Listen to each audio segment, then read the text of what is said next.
கர்த்தருடைய நாமத்தினாலே நான் மறுபடியும் இந்த 3வது நாள் உபவாச கூடுகையில் உங்களை மனமாற நான் வாழ்த்தி வரவேற்கிறேன்.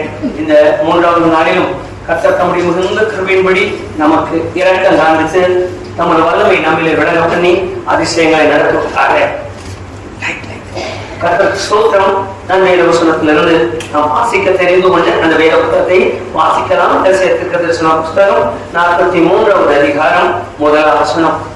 இப்பொழுது யாக்கோபே, உன்னை சிருஷ்டித்தவரும் இஸ்ரவேலே உன்னை உருவாக்கினவருமாகிய கர்த்தர் சொல்கிறதாவது, பயப்படாதே, உன்னை மீட்டுக் கொண்டேன், உன்னை பெயர் சொல்லி அழைத்தேன், உன்னை பெயர் சொல்லி அழைத்தேன், நீ என்னுடையவர், நீ என்னுடையவர். கர்த்தர் ஸ்தோத்திரம். நல்ல வாக்குத்தத்தங்கள் தான் இன்றைக்கு எல்லா இடங்களிலும் ஒரு காரியத்தை நாம் அறிந்திருக்கிறோம். வாக்குத்தத்தங்கள்னு சொன்னாலே எது அதுவும் இப்ப இந்த 1ஆம் தேதி வந்ததுல இருந்து நடக்கிற சபையில நடக்கிற நல்ல டிராமா, நல்ல கூத்த நாட்கள். அது வேற ஒரு டிராமா நான் சொல்லல. இந்த புஸ்தக ஸ்டாண்ட்ல போனீங்கன்னா காது இருக்கு. அங்க எவ்வளவு மீட்டர் ஒரு அறையிலையும் 3/4 அடியிலே அதுல ஒரு காது இருக்கு. அந்த காடை நல்லா கலக்கடா பொம்மை எல்லாம் போட்டுருப்பாங்க, பூவெல்லாம் போட்டுருக்காங்க. அதுல வாக்குத்தத்தங்கள்லாம் எழுதியிருக்காங்க. ஒவ்வொரு மாசம் அந்த புத்தக கடையில போய் கேட்டீங்கன்னா சொல்லுவாங்க, எது உங்களுக்கு வந்து சேல்ஸ் ஆகுதுன்னு கேட்டீங்கன்னா அந்த கார்டு தான் அதிகம். இந்த வருஷத்துக்கு முதல் வரும்போது இந்த கார்டு மட்டும்தான் 10 கிட்ட 15 கிட்ட எங்களுக்கு சேல்ஸ் ஆகுங்க. அதுக்கு காரணம் என்னன்னா 1ஆம் தேதி ராத்திரி இருந்து 1ஆம் தேதி காலையில வரைக்கும் வாங்கி டப்பாவுல போட்டு வச்சிருப்பாங்க. ஜப வேலை முடிஞ்ச உடனே ராத்திரி நடுநிசையாளர்களே அங்கிருந்து வந்து எல்லாரும் அதை எடுப்பாங்க. ஒவ்வொரு கார்டு அதை எடுத்துட்டு போயிட்டாங்கன்னா அது அவங்களுக்கு வாக்கு தத்தம். அதுல என்ன எழுதியிருக்கோ அது அவங்களுக்கு வாக்கு தத்தம். அது யாரா இருந்தாலும் சரி, எப்படியாப்பட்ட ஆளா இருந்தாலும் சரி, வெளியில போற ஒரு ரட்சிக்கப்படாத ஒரு மனுஷன் அன்னைக்குதான் அவன் முதல் நாள் ஆலயத்துக்கு வந்து தொழுது கொள்றதுக்கு வந்தாலும் அந்த கார்டு எடுத்தாங்கன்னா அது அவங்களுக்கு வாக்கு தத்தம். அதே மாதிரி சீட்டை சுருட்டி போட்டிருப்பாங்க ஒரு டப்பாவோட, காணிக்க பெட்டி மாதிரி போட்டு காணிக்க சுருட்டி வச்சிருப்பாங்க.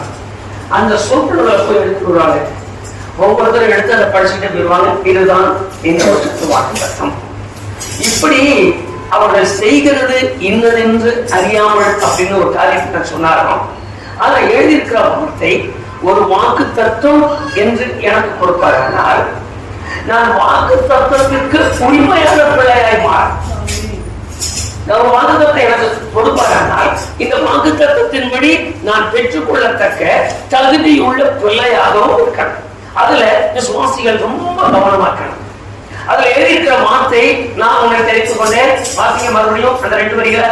நான் உன்னை பேர் சொல்லி அழைத்தேன், என்னுடையவன். அதுல நான் பேர் சொல்லி அழைத்து நீ என்னுடையவள் என்கிற வார்த்தையை மட்டும் நான் பிடிக்கவில்லை. நான் அவர் உடையவள் என்பதற்குள்ள சில அடையாளங்களையும் தேவன் வெளியிலே கொண்டு வருகிறார். நான் அவருடையவன் தான், அவர் என்னுடையவர் அப்படி சொல்லுகிறதுக்கு ஒரு அடையாளங்கள் ஏராளமான வேதத்தில் இருக்கிறார். எனக்கு கிறிஸ்துவ உலகம் கீழே போயிட்டு இருக்கிறதை நாம் அறிய முடியும். எல்லா கிறிஸ்தவ காரியங்களிலும் ஒருவேளை அப்படி போகாத அளவுக்கு தேவன் நம்முடைய கொஞ்சம் ஜனங்கள் இந்த சபையை நடத்துவாராக. அதற்கு காரணம் ஏராளமான ஜனக்கூட்டம் உள்ள இடத்தில் சத்தியம் எல்லாம் இல்லை.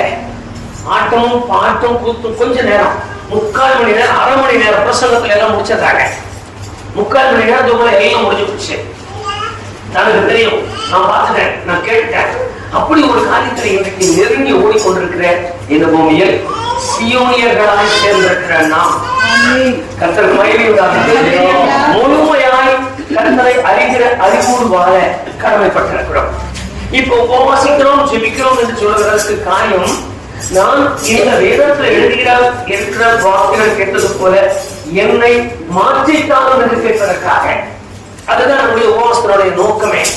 ஒரு பரிசுத்தமான் அல்லது ஒரு நீதிமான் அல்லது ஒரு கர்த்தருக்கு பயந்தவன் அல்லது ஒரு கர்த்தருடைய மனுஷன் எப்படி எல்லாம் இருக்க வேண்டுமோ அப்படிலாம் நான் வாழ்வதற்கு என்னை உருவாக்கும் ஆண்டவரே என்று சொல்லி கண்ணீரோடு செபிக்கிறவருக்கு தான் உபவாசிக்கிறோம்.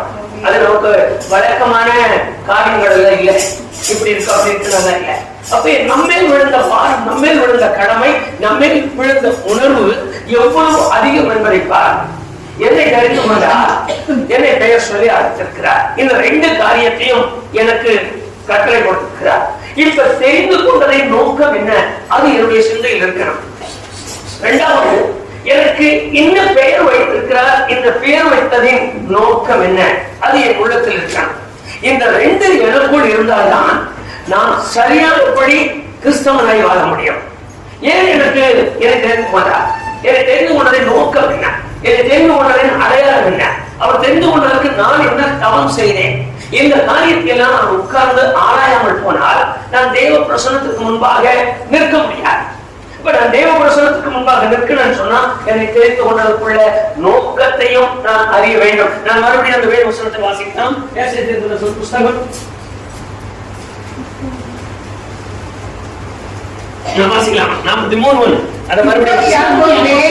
உன்னை சிருஷ்டித்தவரும் இஸ்ரவேலே, உன்னை உருவாக்கினவருமாகிய கர்த்தர் சொல்லுகிறதாவது, பயப்படாதே, உன்னை மீட்டுக் கொண்டே, உன்னை பெயர் சொல்லி அழைத்தேன், நீ என்னுடையவர். கர்த்தருக்கு ஸ்தோத்திரம். இப்ப என்னை தெரிந்து கொண்டதே அனுபவம். எனக்கு ஒரு நல்ல பேர் வச்சிருக்காரு, என்ன தேவ பிள்ளைன்னு பேர் வச்சாரு. எனக்கு கூட்டிட்டு வந்து உட்கார வச்சு தேவ சமூகத்திலே கொண்டு வந்தார். நான் இப்ப கொஞ்சம் தாராளமா, அதாவது வேத பாடம் சொல்லுகிறது போல கொஞ்சம் தாராளமா உங்களுக்கு விளக்கி காண்பிக்கிறேன். ஏன்னா உபவாச நேரம் நமக்கு இடைவெளி இருக்கு, திரும்ப 2வது வேலை இருக்கு. இன்றைக்கு நமக்கு இருக்கிற ஒரே ஒரு காரியம், என்னை தெரிந்து கொண்டு பெயர் வைத்தார். என்னை தெரிந்து கொண்டு பெயர் வைத்ததற்கு நோக்கம் நான் அபிஷேகிக்கப்பட்ட பிள்ளையாய் மாற வேண்டும் என்பதற்காக. அந்த ஒரு காரியத்தை நான் விவரமா இன்றைக்கு நான் பார்க்கலாம். என்னை தெரிந்து கொண்ட என்னுடைய அபிஷேக நிலை, நான் தேவனுடைய சமூகத்தில் இருக்கிற ஒரு நிலைமையினுடைய தாண்மை. இன்னைக்கு நீங்க தேசத்தை பார்த்தீங்கன்னா 4-3 பிரிச்சு இருக்கு. ஒருத்தர் அம்மாவை கும்பிடுறாங்க, ஒருத்தர் குமாரன் மட்டும்தான், யார் பிதாவும் இல்லை, அவங்க சுத்தாவி இல்லை. இன்னொருத்தர் எல்லாமே தேவன் தான். நீங்க அப்படி பார்த்துப்பீங்க. இந்த பிரிவுகள் ஏராளமாக இருக்கிறதுனால அவங்க எடுக்கிற சத்தியத்தை மட்டும், இதுதான் சத்தியம், வேணும் அப்படி சொல்லுது, இங்க வசனம் அப்படி சொல்லுது, அங்க அப்படி இருக்கு, அதை எழுதிப்பார். இப்படி ஒரு காரியத்திலே நம்முடைய கவனத்தை திருப்புகிறாங்க. இப்போ ஒரு யெகோவா சாட்சியல் வந்திருக்கு. எல்லாமே கிடையாது, எல்லாம் யெகோவா தேவன் தான். குமாரன் சொல்லக்கூடாது, பிதான்னு சொல்லக்கூடாது, அவரையதான் இவரையதான் அவரு மாற்றி மாற்றி சொல்லி நம்முடைய இதயத்தை குழப்பி விட்டு அந்த தேவ சமூகத்திலிருந்து பிரித்து கொண்டு போகிற ஒரு நிலையில் இன்றைக்கு தேசம் மாறிவிட்டது. இந்த நிலையில் என்னை தெரிந்து கொண்டதின் நோக்கம் நான் அபிஷேகிக்கப்பட்ட ஒரு பிள்ளையாய் இருக்க வேண்டும் என்பதற்காக. பூமியிலே நான் பரிசுத்த ஆவியின் அபிஷேகம் பெற்று வாழ வேண்டும் என்பதற்காக. இதற்காக தான் அழைக்கப்பட்டேன், இதற்காக தான் தெரிந்து கொள்ளப்பட்டேன். அப்ப எல்லாரும் அபிஷேகம் பெற்றிருக்காரா? எல்லாரையும் அவர் நினைச்சிருக்காரா? இப்பவே சபையில கொஞ்சம் பேர் தான் அபிஷேகம் பெறாங்க, பெரியவங்க பேர் எல்லாம் ஆவி இறங்குறது இல்லை. இப்ப பெரியவங்க தான் என்ன நிலையாக, அபிஷேகம் பெறாதவங்க கதி என்ன? அதனால் அபிஷேகம் என்று சொல்றது அந்நிய பாஷையும் அடையாளத்தை சொல்லல, பரிசுத்த ஆவியானவை நிலைவை சொல்கிறேன். அந்நிய பாஷை அடையாளம், பரிசுத்த ஆவியை நான் பெற்றுக்கொண்டு என்பதற்கு ஒரு அடையாளம், அது இருக்கட்டும், நான் இப்ப அதை சொல்லலை. இப்ப வேதவசனத்துல இருக்கு, கொஞ்சம் விளக்கமான சொல்லணும்னு ஆசைப்பட்ட தம்பி போர்டு வைக்கிறீங்களா? சோதரம் சோதரம் நடக்கும். நான் வேதவசனத்துல வாசிக்கலாம். தேவன் 4 திரிவுள்ள மக்களாக இந்த தேசத்தை பிரித்து வைத்திருக்கிறார். உபவாசம் இருக்கிறதுனால கொஞ்சம் தாராளமா எடுத்துக்கிறார். சோதரம் 4 பிரிவுள்ள மக்களாக கிறிஸ்தவர்களை தேவன் பிரித்திருக்கிறார். கிறிஸ்தவர்கள் சொல்றதை விட உலகத்தை தேவன் பிரித்திருக்கிறார். பூமியில் உள்ள மக்களை அவர் அவ்வளவு பிரித்து 4 பேராக மாற்றியிருக்கிறார். நான் வேத வசனத்தை வாசிக்கலாம். உங்களுக்கு ஏற்கனவே நான் சொல்லியிருந்தாலும் இன்னொரு முறை அதை தெளிவாய் சொல்றதுக்காக காரணம், நம்முடைய சகோதரி அனு போன்ற கர்த்தருடைய பிள்ளைகள் எல்லாம் இந்த விஷயத்துல பாடம் சொல்றதுல, பிள்ளைகளை நடத்துறதுல ரொம்ப தெளிவா இருக்கிறதுனால ஒரு நல்ல சந்தர்ப்பம் நாம் அதை தெரிஞ்சுக்கிறதுக்காக நான் அந்த வேத வசனத்தை திருப்பலாம். நீங்க வாசிக்கலாம். ரோமரை புஸ்தகம் 1ஆம் அதிகாரம்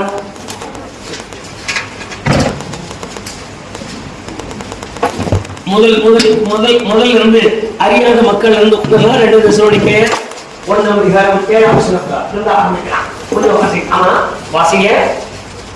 2 தெசலோனிக்கேயர் 1ஆம் அதிகாரம் 7ஆம் வசனம் பாருங்க. தேவனை அறியாதவர்கள் அப்படின்னு எழுதியிருக்கு. தேவனை அறியாதவர்களும் சுவிசேஷத்துக்கு கர்த்தருக்கு ஸ்தோத்திரம். நீங்க மற்ற காரியங்கள்லாம் கவனிக்காம இப்ப நான் 4 பிரிவா காட்டிட்டு போறேன். அந்த 4 நீங்க பிடிச்சுங்க, உங்களுக்கு அப்பதான் அது தெளிவா புரியும். 1 இருக்கிற வார்த்தை தேவனை அறியாதவர்கள் இருக்கு.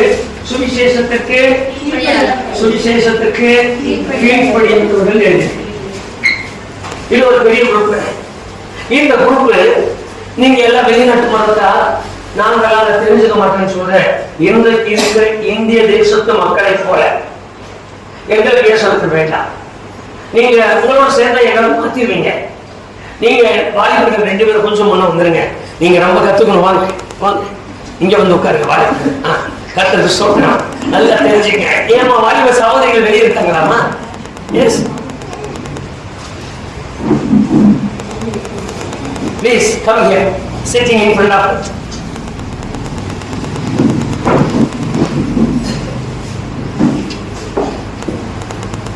Okay, you are great.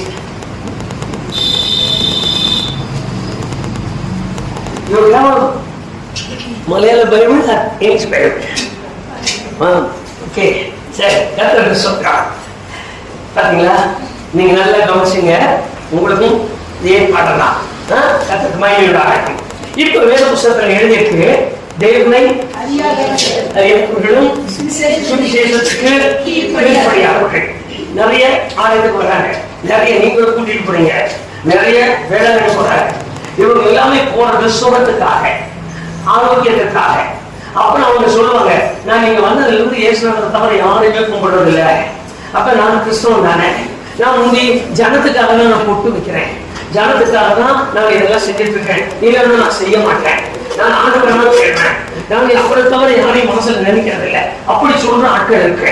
அப்படி சொல்ற ஆட்களுமே இந்த சுவிசேஷத்துக்கு கீழ்ப்படியாமல் இருந்தால் அவங்க கர்த்தருடைய இருப்பில் இருக்கிறாங்க. கர்த்தருக்கு ஸ்தோத்திரம் உண்டாகட்டும். எவ்வளவு நல்லவனா இருந்தாலும் சரி, எவ்வளவு பரிசுத்தவனா இருந்தாலும் சரி, எவ்வளவு தியாகியா இருந்தாலும் சரி, எவ்வளவு ஆண்டவருக்கு என்று பாடுபடுகிறவனா இருந்தாலும் சுவிசேஷத்திற்கு அப்படின்னு சொன்னா தண்ணீர மூழ்கி ஞானஸ்நானம் பெற்று பிதாகுமார பரிசுத்தாவின் ஞானஸ்நானம் பெற்று ஞானஸ்நானம் பெற்ற பின்னால ஆராதனைக்கு ஒழுங்கா போய் கர்த்தருடைய பந்தியில் பங்கு கொள்ளாதவன் சுவிசேஷத்திற்கு கீழ்ப்படியாதவன். எல்லா லிஸ்டும் ஒண்ணு, பட்சபாதமே இல்ல. நான் பின்னாடி அந்த வேத வசனத்தை வாசிக்கிறேன். அதுக்கு முன்ன அந்த வேத வசனத்தை படிங்க. அப்போஸ்தலர் 10ஆம் அதிகாரம் 34ஆம் வசனத்துக்கு கொஞ்சம் வேத வசனத்தை திருப்புங்க. கர்த்தருக்கு மகிமை உண்டாகட்டும். கொஞ்சம் என்னோட சேர்ந்து சீக்கிரம். தேவன் பட்சபாதம் உள்ளவர் அல்ல. ஒரே வரியா முடிச்சுட்டார். அதுக்கு மேல நான் கொடுத்தாலும் கொடுக்காத போனாலும் அவர் என்னை காண மாட்டார். சார், இப்ப சுவிசேஷத்துக்கு கீழ்ப்படியார்கள். நான் 4 ஆட்களை உங்களுக்கு காட்டிட்டு ஒவ்வொரு ஆளுடைய தன்மையும் நம்ம வாசிக்கலாம். நான் 2வது ஆளை உங்களுக்கு காட்டுறேன், நீங்க வாசிக்கலாம். ரோமர் 1ஆம் அதிகாரம் 21ஆம் வசனம். அவர்கள் தேவனை அறிந்தும் அவரை தேவனென்று மகிமைப்படுத்தாமலும் சோதனையாமலும் இருக்கிற ஒரு கூட்டம். இப்ப 2வது கூட்டம் தேவனை அறிந்தவர்கள். நல்லா புரிஞ்சுங்க. நம்ம ஆட்கள் நிறைய அந்த மாதிரிதான். அவரை எனக்கு நல்லா தெரியும். ஆண்டவர் செங்கடலை பிறந்தார், யோர்தானை பிடிச்சார், பூனை எல்லா விஷயமும் எங்களுக்கு தெரியும். ஆனால் தேவனை மகிமைப்படுத்தாமலும் ஸ்தோத்திரியாமலும் இருக்கிற மக்கள் இந்த வேதவசனத்துல இருக்கு. அதை குறிச்சிக்க இந்த எல்லாருடைய பார்த்து எப்படி இருக்கு அப்படின்னு பார்க்கலாம். 3வது ஆள் ஒண்ணு கவனிங்க. இந்த 3வது ஆள் நீங்க வாசிக்கலாம். ரோமர் 1ஆம் அதிகாரம் 18ஆம் வசனம். சத்தியத்தை அநியாயத்தினாலே அடக்கி வைக்கிற ஒரு கூட்டம், அடக்கி வைக்கிற ஒரு ஊழியர்கள், அடக்கி வைக்கிற கர்த்தருடைய ஜனங்கள், அடக்கி வைக்கிற கர்த்தருடைய பிள்ளைகள். எங்கெல்லாம் தேவன் பிரித்து வைத்திருக்கிறார், ரேஷன் கார்டுல பிரிச்சது போல இவன் பிற்படுத்த வறுமை கோட்டிற்குள்ள கீழே இருக்கிறவன், இவன் நடத்தணும், இவன் வறுமை கூட்டுக்கு மேல அவனுக்கு பச்சை காடு, இவனுக்கு வெள்ளக்காடு, அவனுக்கு மஞ்சள் காடு. இந்த நிலைதான் இன்றைக்கு இருக்கிற தேவனுடைய அரசாங்கத்தில், தேவனுடைய ராஜ்யத்தில். கர்த்தருக்கு மகிமையுண்டாகட்டும். நம்ம பிள்ளைங்க பாடுறாங்கன்னு ஏமாந்துடாதீங்க, நம்ம பிள்ளைங்க சர்ச்சுக்கு போறாங்கன்னு ஏமாந்துடாதீங்க, நம்ம பிள்ளைங்க இந்த ஊழியத்தில் இருக்காங்க அப்படின்னு ஏமாந்துடாதீங்க. காரணம் என்ன சொன்னா, எந்த பிள்ளை எங்க நடந்தாலும் சத்தியம் இன்னதென்று அறிந்து சத்தியத்தை அநியாயத்தினாலே சத்தியத்தை தெரிந்த பின்பு இந்த காரியம் பிடிக்க அப்படி என்ன செய்யலாம், அப்படி ஒண்ணும் வழியில அப்படி செஞ்சேதான் ஆகணும் அப்படி சொல்லி ஒரு அநியாயத்தினாலே சத்தியத்தை அடைத்து வைக்கிற ஒரு கூட்டம். சரி, நாலாவது ஒரு கூட்டத்தை நீங்க வாசிக்கலாம். ரோமர் 8ஆம் அதிகாரம் 14வது வசனம்.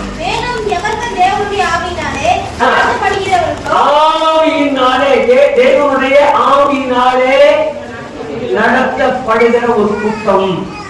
அவர்கள் தேவனுடைய புத்திரர். கர்த்தருக்கு மகிமையுண்டாக. எல்லாரும் ஒரு அழகிய சொல்லி அவர்கள் பயன்படுத்துவோமா? ஆமென். கரங்களை ஏறி ஒரு அழகிய சொல்லலாம், இன்னொரு முறை சொல்லலாம். கர்த்தருக்கு ஸ்தோத்திரம். என்னோட சேர்ந்து பண்ணீங்களா? ஏத்தியில் நாரும் அவிடை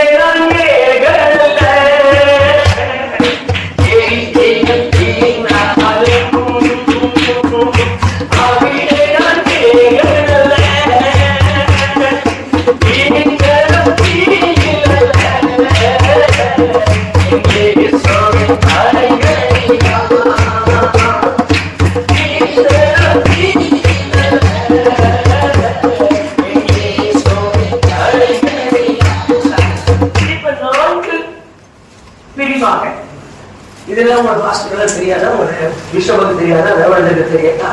நான் ஒரே ஒரு காரியத்தை என்னால திட்டமா சொல்ல முடியும். நீங்க வாசிக்கலாம். 2 கொரிந்தியர்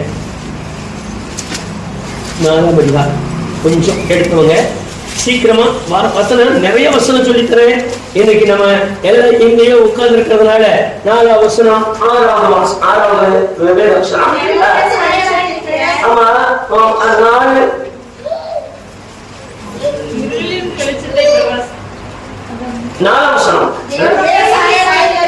தேவனுடைய சாயலால் இருக்கிற கிறிஸ்துவின் மகிமையான சுவிசேஷத்தின் ஒளி. நல்ல படப்படம் ஓட வேண்டாம். நமக்கு சாயங்காலம் 6 மணிக்கு நல்ல நேரம். திரும்ப திரும்ப கேளுங்க, திரும்ப திரும்ப படிச்சுங்க. மறுபடியும் ஒரு சந்தர்ப்பம் நமக்கு அமையும்னு சொல்ல முடியாது. ஏதோ இந்த பொண்ணுங்கெல்லாம் கல்யாணம் ஆகிட்டாங்க, அவங்க போன பின்னாடி நான் ரொம்ப வருத்தப்படுறது என்னன்னா, நான் சொல்லி கொடுக்காம விட்டுட்டோமா, போனவங்க விட்டுறக்கூடாது. நம்ம இங்க சியோனிலே இன்னும் பிறந்தான்னு ரெக்கார்டாக இருக்கிறோம். சியோனிலே பிறந்தவன் சத்தியம் தெரியாதவனாய் போனான்னு சொன்னா நானும் மற்றவர்களுக்கு முன்பாக கை கட்டி நிற்க வேண்டியது வரக்கூடாது என்கிற பாரத்தோடு கூட ஒவ்வொரு காரியமா நான் சொல்லிக் கொடுக்கிறேன். எல்லாத்தையும் தெரிஞ்சுங்க. அப்படியே வாசிக்கலாம். தேவனுடைய சாயலா இருக்கிற கிறிஸ்துவின் மகிமையான ஒளி, சுவிசேஷத்தின் ஒளி அவர்களுக்கு பிரகாசமாய் இராதபடிக்கு இப்பிரபஞ்சத்தின் தேவனானவன் அவர்கள் கண்ண குருடாக்கலையா? பிஷப்புக்கு கண்ணு குருடாக்கல, பேச்சியாளருக்கு கண்ணு குருடாகல, கன்வென்ஷன் பிரசங்கக்காரனுக்கு கண்ணு குருடாகல, 5000 பேர் சபையில வச்சிருக்கிற போதகருக்கு கண்ணு குருடாகல. குருடாக்கப்பட்டது எது? கர்த்தருக்கு ஸ்தோத்திரம். எப்படி ஆண்டவர் அதை செய்தார்? அபிஷேகத்தில் இருக்கிறார், ஆவியில் இருக்கிறார், பலனையில் இருக்கிறார். நான் உங்களுக்கு ஒரு உதாரணம் சொல்றேன். இன்றைக்கு மோகன் சீகா ரொம்ப பெருசுன்னு ஓடுனாங்க நம்ம ஆட்களே. கொஞ்ச நாளைக்கு முன்ன ஓடுவாங்க எல்லாம். அந்த அது ஒரு ஊர் இருக்கு, அங்க ஒரு ஊரு, அது எனக்கு தெரியல. அந்த இவரு என்னமா நாலுமாமடியிலமா பக்கத்துல எங்க பக்கம் ஒரு ஊர் இருக்கு. இல்ல இல்லைங்க, எங்க ஒரு மேச்சேரி எல்லாம் தாண்டி ஒரு ஊருக்கு போகணும் பசத்துல. அது 4 பேர் 5 பேர் சேர்ந்து போச கூட இருப்பாங்க. திருப்பத்தூர் 5 பேர் 5 பேர் எல்லாம் வருவாங்க. ராத்திரி பிள்ளைங்க இருப்பாங்க. அவங்க பாட்டுக்கு ஜோம் பண்ணுவாங்க. அவங்க அப்புறம் சிசுவா எல்லாம் ஜோம் பண்ணுவாங்க. கைசோர் படத்தின்னு வந்துட்டாங்க. எல்லாம் 4 மாவட்டம் ரட்சிக்காம போன நீ தமிழனே இல்லைன்னு சொல்லி மோகன் சிங் லாசர் பிரசவம் பண்ணிருக்க. அபிஷேகம் தான், ஆவிதான், ஆண்டவர் பேசுறாருன்னு தான் சொல்றாங்க, ஆண்டவர் என்னோட உறவாடினாருன்னு தான் சொல்றாங்க. கொஞ்சம் அப்படி கவனிங்க. நம்ம கொஞ்சம் பேராக்கும் கிராமத்துக்குள்ள கடைசியில் உட்கார்ந்துருக்கிறோம். நமக்கு தெரிந்து கொள்ள வேண்டிய ஒரு காரியம் இருக்கு. பிரபஞ்சத்தின் தேவனாலும் மனதுக்குள்ளாக்கினான். வேதத்தில் எழுதியவைகள் எல்லாம் வருங்கால நிழலை கட்டுறது எல்லாம் வேற அல்ல. சரீரத்தை பேணுதலுக்குரியத வேற அல்ல. இன்னைக்கு இப்போ இன்னைக்கு நாளைக்குலாம் மோகன்ஸ் பொங்கல் வச்சு பொட்டலத்தில் அனுப்புறோம் விசுவாசிகள் எல்லாம். இந்த வாங்கி பிள்ளைங்களும் உங்களுக்கு எல்லாம் சரியாயிடும், எல்லாம் சரியாக அனுப்புறான்.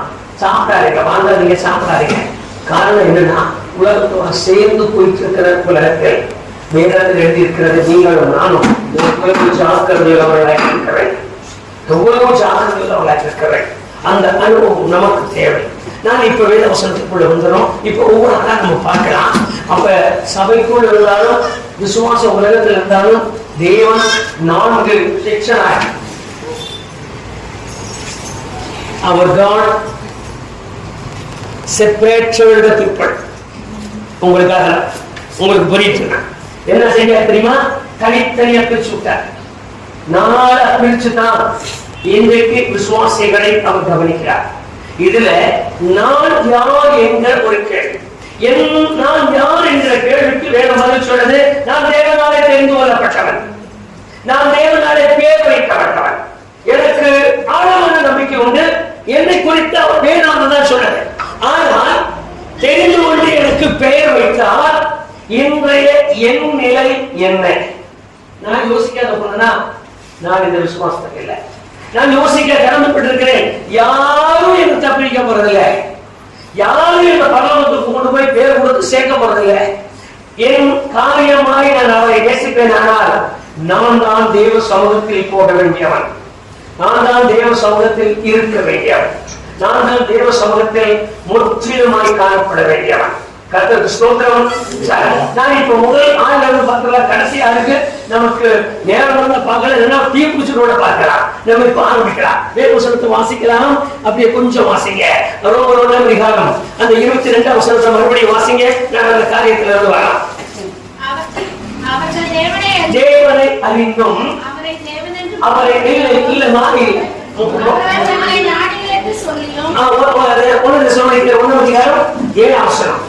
அவர்கள்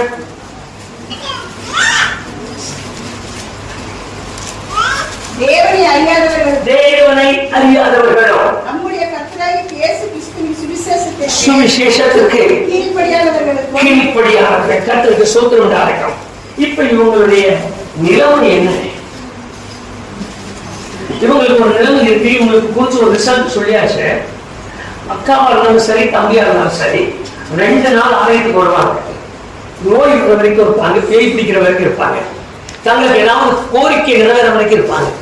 இந்த கோரிக்கைக்காக ஆண்டவர் சமூகத்துக்கு வருவாங்க. விடாம வந்துட்டு மட்டும் இருப்பாங்க, விடாம வந்துட்டு இருப்பாங்க. நீங்க என்னோட வந்தீங்கன்னா நான் வெளியூர் ஒரு பக்கத்துல ஒரு இடம், அந்த இடத்துல ஒரு பொண்ணுக்காக மாப்பிள்ளை தேடிட்டு போனோம். வீட்டுக்கு போனோம், பொண்ணுக்கு மாப்பிள்ளை பிடிச்சிருச்சு, மாப்பிள்ளை பொண்ணுக்கு பிடிச்சிருச்சு. 2 பேரும் உட்காந்தோம், பேசிக்கலாம்னு சொல்லி முடிவெடுத்துட்டோம். முடிவெடுத்துட்டு பிரச்சனை பாஸ்டர்கிட்ட போனோம். பொண்ணுக்கு நான் பாஸ்டர், நான் சொல்லிட்டு எங்க பொண்ணை குறிச்சு நான் தீர்க்கமாக எழுதி கொடுத்தேன். அது ஆண்டுடைய நிலையில் இருக்கு. பையன் சொல்லிட்டாங்க, எங்க பாஸ்டர்கிட்ட நான் கேட்டு சொல்றேன். பாஸ்டர்கிட்ட போயிட்டான். பாஸ்டர்கிட்ட கேட்ட உடனே உன் போட்டோம் உன் சம்சாரம் போட்டாவே கொண்டு வந்து கொடு. நடந்த சம்பவம் நான் சொல்லிட்டு இருந்தேன். நான் வச்சு ஜோம் பண்றேன். 3 நாள் இல்லைன்னா 3 வாரம் இல்லையா 3 மாசம் உள்ள 3 வருஷம் கூட ஆகலாம். நான் சொன்னது உங்களுக்கு புரிஞ்சா? ஆண்டவர் எனக்கு சொல்லுவார். சொன்ன பின்னாடி நீ கல்யாணம் பண்ணிக்கலாம் சொல்லிட்டேன். எனக்கு இங்க வந்தாங்க, இங்கதான் வந்தாங்க, இங்க வந்தாங்க, உட்காந்தாங்க. பையன் பேசி கொடுத்தான். பையன் சொன்னான், எனக்கு 3 நாள்ல பாஸ்டர் சொல்லிட்டாங்க. பாஸ்டர் சொல்றா நான் எப்படி கல்யாணத்துக்கு சம்மதிக்க வேணாம். சரிப்பா நான் சொல்ல எடுத்துக்காங்க. இல்ல எவ்வளவு நல்ல ஆணைக்கு போய் 3 வருஷமா போயிட்டு இருக்கேன். 3 வருஷமா போயிட்டு இருக்கான் பையன். 3 வருஷமா ஞாபகம் கொடுக்கல. ஏன் கொடுக்கலன்னு சொன்னா ஆண்டவர் சொன்னாலும் ஒரு பொண்ணு வச்சிருக்காரு. இப்படி தம்பிங்களை நீங்க எந்த பிசினஸ் சேர்ப்பீங்க? நல்லா இருக்கிற அந்த பையன் நல்லா இருக்கான், இன்னைக்கு நான் செத்து போயிட்டான்னு வச்சுக்க, நீங்க என்ன சொல்லி ஜெபம் பண்ணி பரலோகத்துக்கு அனுப்புவீங்க? பரலோக ராஜ்யத்துல போய் எப்படி அந்த பையன் உட்காரப்பான்?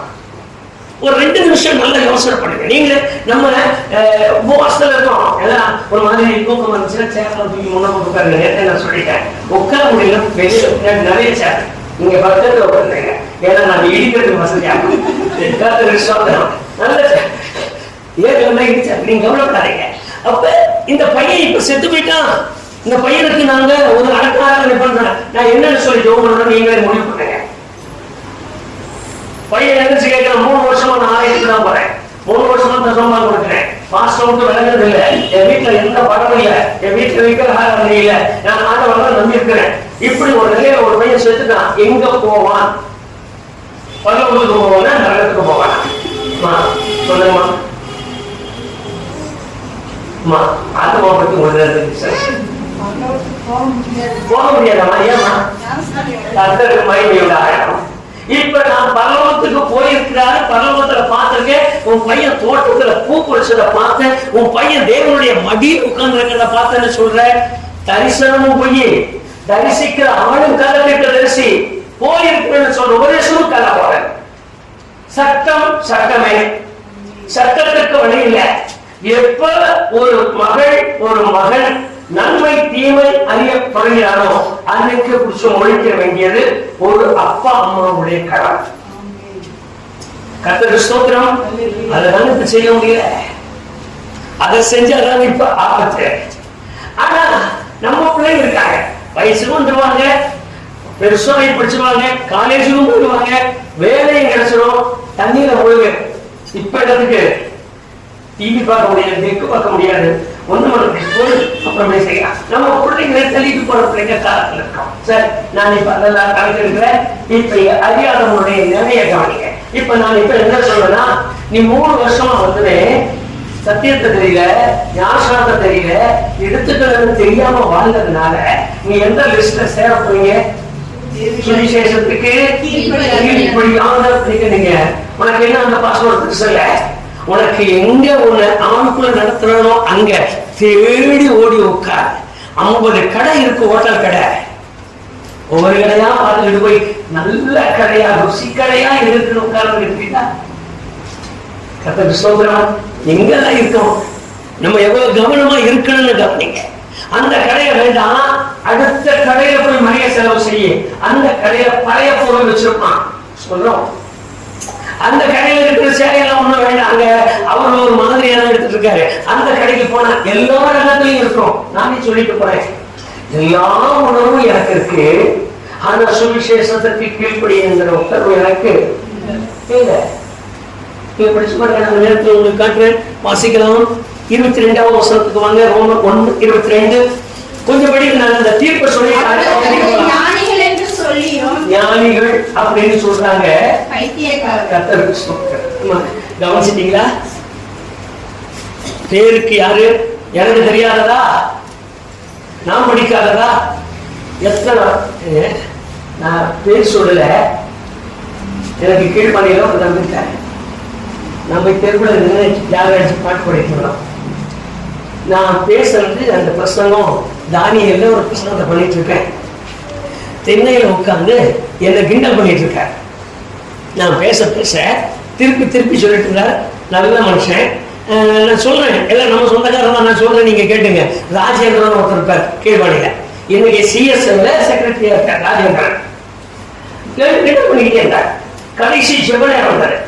என் பக்கத்துல ஒருத்தர் என்ன, அவர் என்கிட்ட ஒரு வார்த்தையை சொன்னார். இந்த வார்த்தையை சொன்னார், நான் அந்த வார்த்தையை சொல்லி ஒரு பிரசங்கத்தை முடிச்சேன். தென்னைக்குள்ள இருந்த ஆளு தென்னை விட்டு கொத்து கீழே கத்து கத்துன்னு கட்டிட்டார். பிறந்த எந்திரிச்சு வெளியில வந்தார். வந்து உடனே என்ன மன்னிச்சுங்க, நான் ஆண்டவருடைய பிள்ளையா வாழணும், என்னை அடிச்சுட்டாரு, என்னை தூக்கி கீழே போட்டார் அப்படின்னு சொல்லி ரட்சிக்கப்பட்டார். மனம் திரும்பினார். ஆண்டவருடைய காரியத்துல முழுமையா ஒப்பு கொடுத்தார். பரிசுத்த ஆவியின் அபிஷேகம் தெரியும், பரிசுத்த ஆவியின் வல்லமை தெரியும். நிறுவனத்தில் ஆடிட்டு இருந்த அத்தனை விசுவாசி என்ன வேடிக்கை பார்த்துட்டு இருக்காரு. இது வலுவும் தெரிஞ்சு இன்னைக்கு இருக்கிற நிலையில எங்க அபிஷேகம் இல்லையோ அங்க உட்கார்ந்துருக்க. இப்ப இதுதான் இந்த வேதவசனத்துல இருக்கு. அவர்கள் தங்களை ஞானின்னு சொன்னாங்க, பைத்தியமா ஆக்கிட்டாங்க. அழிவில்லாத தேவனுடைய மகிமையை அழிவுள்ள மனுஷர்கள், பறவைகள், மிருகங்கள், ஊரும் பிராணிகள் ஆகியவைகளுடைய ரூபங்களுக்கு ஒப்பாக மாற்றினார். சொல்றான், மனுஷனா மாத்திட்டான், பறவையா மாத்திட்டான், ஊரும் பிராணியா மாத்திட்டான், எல்லாம் மாத்தி அமைச்சிட்டாங்க. அதுக்கு கீழே வாசிங்க. இது நிமித்தம் அவர்கள் தங்கள் இருதயத்தில் உள்ள இச்சைகளினாலே ஒருவரோடொருவர் தங்கள் சரீரங்களை அவமானப்படுத்தத்தக்கதாக தேவன் அவர்களை அசுத்தத்துக்கு ஒப்பு கொடுத்தார். தேவன் அவர்களை அசுத்தத்துக்கு ஒப்பு கொடுத்தார். தேவன் அவர்களை இப்ப நீங்க கவனிங்க, உங்களுடைய ரிசல்ட்டும் பாத்துங்க. கையோட நல்ல ஒரு உற்சாகமா இருக்கு. நீங்க சொல்லி கொடுத்து போடுமா, இங்க மாத்தலாமா? சொல்றார். இப்ப இவங்களுடைய முடிவுக்கு ஒரு முடிவு என்னன்னு, தேவன் அவர்களை அசுத்தத்துக்கு. இப்ப இவங்க செஞ்சிட்டு இருக்கிறவர்கள் பேர் என்ன? இவங்க பாடுற பாட்டுக்கு பேர் என்ன? வீட்டுக்கு போய் செவிக்கிற செவத்துக்கு பேர் என்ன? நல்லா வாய்ட்டான்னு சொல்லுங்க, உண்மையெல்லாம் சொல்லிட்டு இருக்கீங்க. இவங்க போடுற புதிக்கு பேர் என்ன? இவங்க போடுற காணிக்கைக்கு பேர் என்ன? இவங்க ஊழியத்துக்கு பேர் என்ன? உங்களுக்கு ரிசல்ட் புரிஞ்சுச்சா? இஃப் யூ அண்டர்ஸ்டாண்ட், புரிஞ்சுதா? அசுத்தத்துக்கு கோபப்படுத்தா, குப்பையாக்கு, அழுக்காக்கா. அப்ப நாங்க என்ன செய்யறோம்? இப்ப கல்யாணம் நடக்குது, அது ஒரு விசேஷம் நடக்குது, அந்த அண்ணனை வர சொல்லு, அந்த அண்ணன் ஒரு ஜெபம் நடக்குன்னு சொல்றேன்.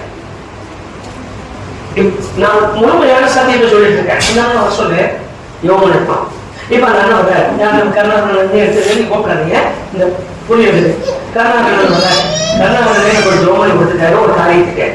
இப்ப இந்த ஜெபம் எப்படி இருக்கு? அவன் நல்லா புரிஞ்சுக்கீங்கப்பா, நல்லா புரிஞ்சுக்கீங்களா? இப்ப இந்த அண்ணன் யாரு? இல்ல, இந்த அண்ணன் முதல்ல அறியாத ஒரு அண்ணன். அறியாத அண்ணன் ஏதோ செய்யறாங்கிறதுக்காக அசுத்தத்துக்கு தேவன் ஒப்பு கொடுத்திருக்கிறார். நீங்க இன்னும் நான் ஒரு காரியத்தை உங்களுக்கு படிக்கிறேன், அப்படியே வாசிங்க.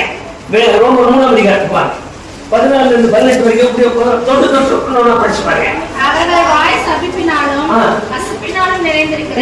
இவங்களை குறிச்சு ஒரு ரிசல்ட் இப்ப வெளியே வருது. பள்ளிக்கூடத்துல இருந்து ஒரு ஆசிரியர் சொல்றது போல, அந்த ஆசிரியர் என்ன சொல்றாருன்னா, இப்ப +2 வரைக்கும் படிக்க வச்சுட்டேன், எங்க பள்ளிக்கூடத்துலதான் காலேஜ்ல படிச்சாரு, எங்க பள்ளிக்கூடத்துலதான் இருந்தாரு. ஆனா இவருடைய ரிசல்ட் எப்படின்னு சொன்னா, என்னமா சபிப்புள்ளாளு, கசப்புள்ளாளு,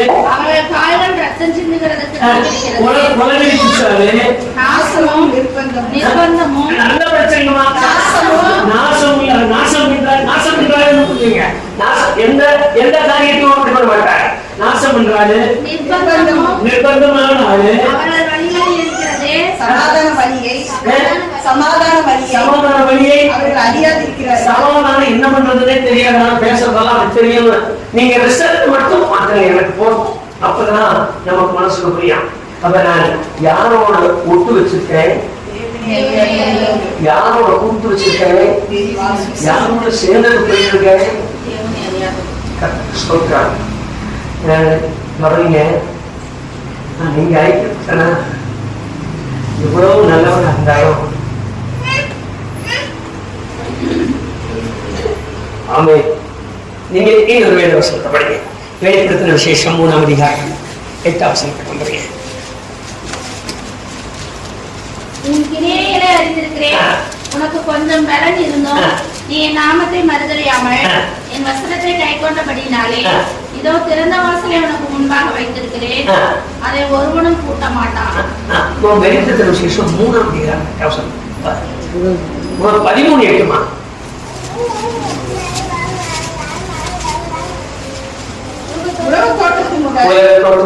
அளிக்கப்பட்ட ஆட்டுக்குட்டியினுடைய ஜீவ புஸ்தகத்தில் பேரெழுதப்பட்டிராத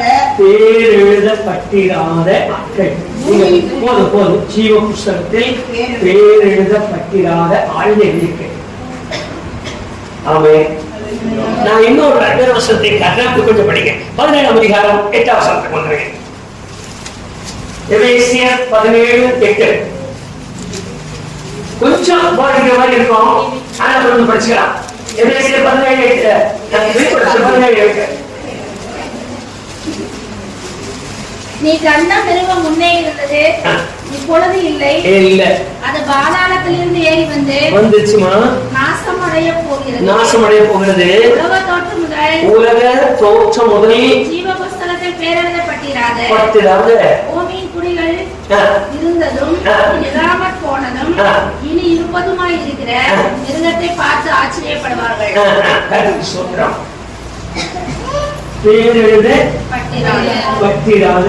இவங்க எல்லாமே நீங்க நம்ம நினைக்கிற மாதிரி சொர்க்கம் செய்ய, கைலாசம் செய்ய, சாமி பாதம் செய்யற ஓட்டையை போட்டாலும், ஓட்டை அரைச்சாலும், எத்தனை பூஜை போட்டாலும், தேவசம் பண்ணினாலும், ஆத்துல முழுகினாலும், தண்ணீர முழுகினாலும், இவங்களுக்கு ஒரு ரிசல்ட் இப்பவே வெளியில வந்திருக்கு.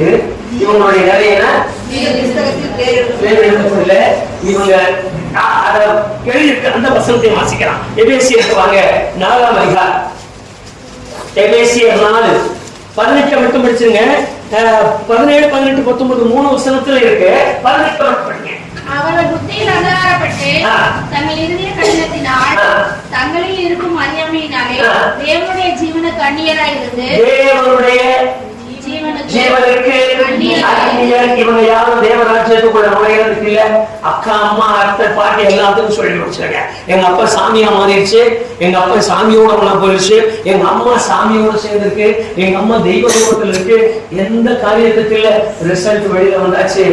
இதுதான் இது வேதத்தினுடைய முழுமை. கர்த்தருக்கு ஸ்தோத்திரம். இது யாருக்கு இந்த ரிசல்ட்? தேவனை அறியாதவர்களுக்கு. சரி, இப்ப 2வது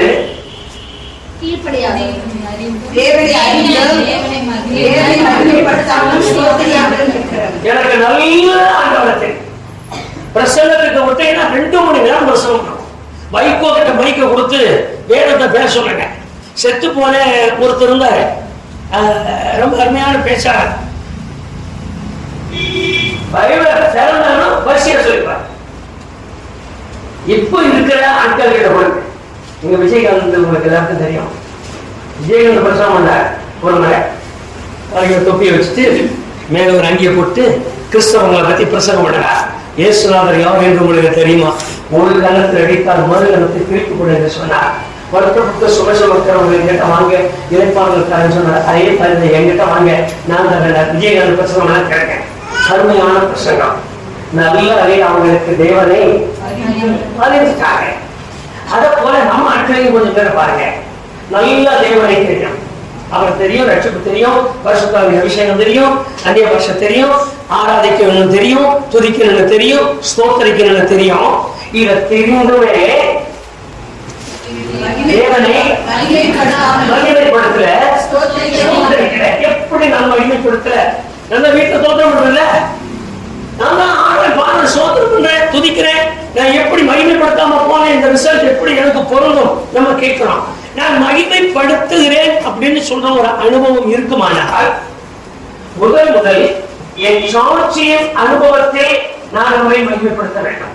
முதல் என் சாட்சியின் ஜீவியத்தில் நான் அவரை மகிமைப்படுத்தலாம்.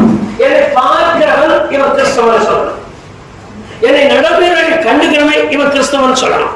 என் திருமணத்தை பார்க்கிறவன் இவன் கிறிஸ்தவன் சொல்லணும். என் மரண அடக்கத்தை பார்க்கிறவன் இவன் கிறிஸ்தவன் சொல்லணும். இந்த கிறிஸ்தவுக்கு உரிய காரியத்தை நான் செய்து என்னுடைய சாட்சியின் அனுபவத்தில் நான் கிறிஸ்துவை மகிமைப்படுத்துகிறவனாய் மாறணும். இதுதான் முதல் அனுபவம். நான் வேத வசனத்துல வாசிக்கலாம். அப்படியே கொஞ்சம் படிங்க. ரோமர் 1ஆம் அதிகாரம் 23க்கு வந்துருங்க. அழிவில்லாத தேவனுடைய மகிமையை அன்புள்ள மனுஷர்கள், பறவைகள், மிருகங்கள், ஊர் பிராணிகள் ஆகிய இவைகளுக்கு ரூபங்களுக்கு ஒப்பாக மாற்றினார்கள். இது நிமித்தம் அவர்கள் தங்கள் இருதயத்தில் உள்ள இச்சையினாலே ஒருவர் தங்கள் சரீரங்களை அவமானப்படுத்தத்தக்கதாக தேவன் அவர்களை அசுத்தத்திற்கு ஒப்புக் கொடுத்தார். இவங்களுக்கு என்ன ரிசல்ட்? நீங்க நல்ல கவனிச்சுங்க. எப்படி ஐயா இவங்களுக்கும் அவங்களுக்கும் ஒண்ணு? இது எப்படி மாறும்?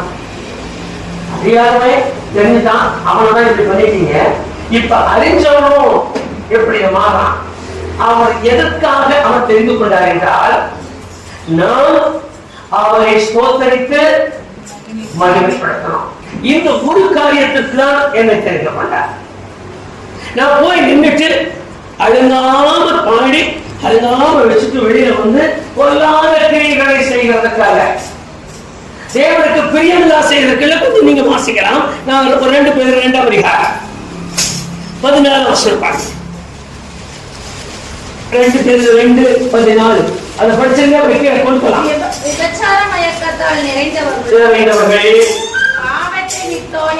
பாவத்தை விட்டு ஓயாதவர்களுமாகிய கண்களை உடையவர்கள், உறுதியில்லாத ஆத்துமாக்களை தந்திரமாய் பிடித்து பொருளாசைகளில் பழகின இருதயத்தை உடைய சாபத்தின் பிள்ளைகள். கர்த்தருக்கு மகிமையுண்டாக. இவங்களுக்கு என்ன பேர் வச்சிருக்காருன்னா சாபத்தின் பிள்ளைகளா. ஏன்னு சொன்னா, எப்ப கர்த்தரை அறிந்து துதிக்க வேண்டிய பிரகாரம் துதிக்கலையோ, ஸ்தோத்தரிக்க வேண்டிய பிரகாரம் ஸ்தோத்தரிக்காமல் இருக்கோமோ, எப்ப அவருக்கு செலுத்த வேண்டிய கன மகிமையை செலுத்தாமல் என் சுயத்திற்கும் என் சொந்தத்திற்குமாய் ஓடுகிறேனோ, அப்பொழுது எனக்கு ஒரு பேர் கிடைக்கிறது. முதல்ல பேர் கிடைக்கிறது அசுத்தன், 2வது பேர் கிடைக்கிறது 25ஆம் வசனத்துக்கு வாங்க. ரோமர் 1ஆம் அதிகாரம் 25க்கு வாங்க. தேவனுடைய சத்தியத்தை பொய்யாக மாற்றினார்கள். அப்படியே கொஞ்சம் கவனிங்க. அந்த சத்தியத்தை பொய்யா மாற்ற ஒரு சம்பவத்தை சொல்றார். தேவனுடைய சத்திய தனியில முடியும் தியானம். தேவனுடைய சத்திய விழாத ஆடாரை, தேவனுடைய சத்திய கால் கழுவி பரிசுத்தப்படுத்தி, தேவனுடைய சத்தியம் பரிசுத்தத்தை காத்துக் கொள்வது, தேவனுடைய சத்தியம் எவ்வளவு கடினமாய் தேவனோடு நெருங்க முடியுமோ அவ்வளவு கடினமாய் நெருங்குவது.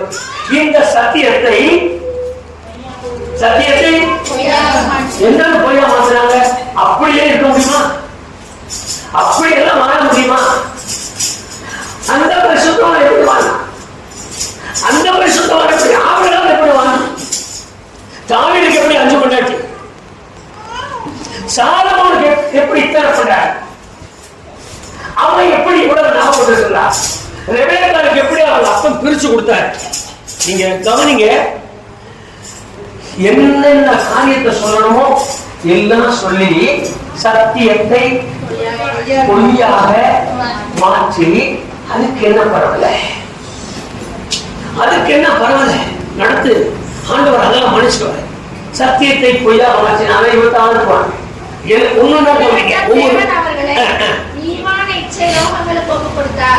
அந்தபடியே அவர்களுடைய பெண்கள் மட்டும் பாருங்க, அனுபவமாக மாற்றினார். தேவனை அறிவும் அறிவை பற்றிக் கொண்டிருக்கிற அவர்களுக்கு மனதில்லாத தேவனை அறிகிற அறிவை பற்றிக் கொள்ள மனதில்லாமல் இருந்ததால் தகாதவைகளை செய்யும்படி தேவன் அவர்களை இப்ப என்ன பண்ணாரா, கேடான சிந்தைக்கு கொண்டு போயிட்டாரா. இந்த கேடான சிந்தை தான் இன்னைக்கு குடும்பத்தை நாசம் பண்ணிட்டு இருக்கு. இந்த கேடான சிந்தை தான் இன்னைக்கு சபையை அலக்கழிச்சிட்டு இருக்கு. இந்த கேடான சிந்தை தான் இன்றைக்கு விசுவாசிகளை ஒரு கட்டமாய் அழுத்தி வச்சிருக்கு.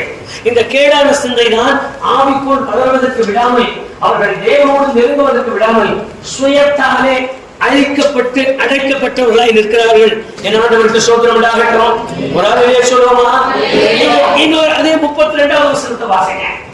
இப்படிப்பட்டவைகளை செய்கிறவர்கள் மரணத்துக்கு பாத்திரராய் இருக்கிறார்கள் என்று தேவன் தீர்மானித்த நியாயமான தீர்ப்பை, தேவன் தீர்மானித்த நியாயமான தீர்ப்பு, நீதியான தீர்ப்பு அவர்கள் அறிந்தும் அவைகளை தாங்களே செய்கிறதும் அல்ல, அவைகளை செய்கிற மற்றவர்களிடத்தில் பிரியப்படுகிறபடியால்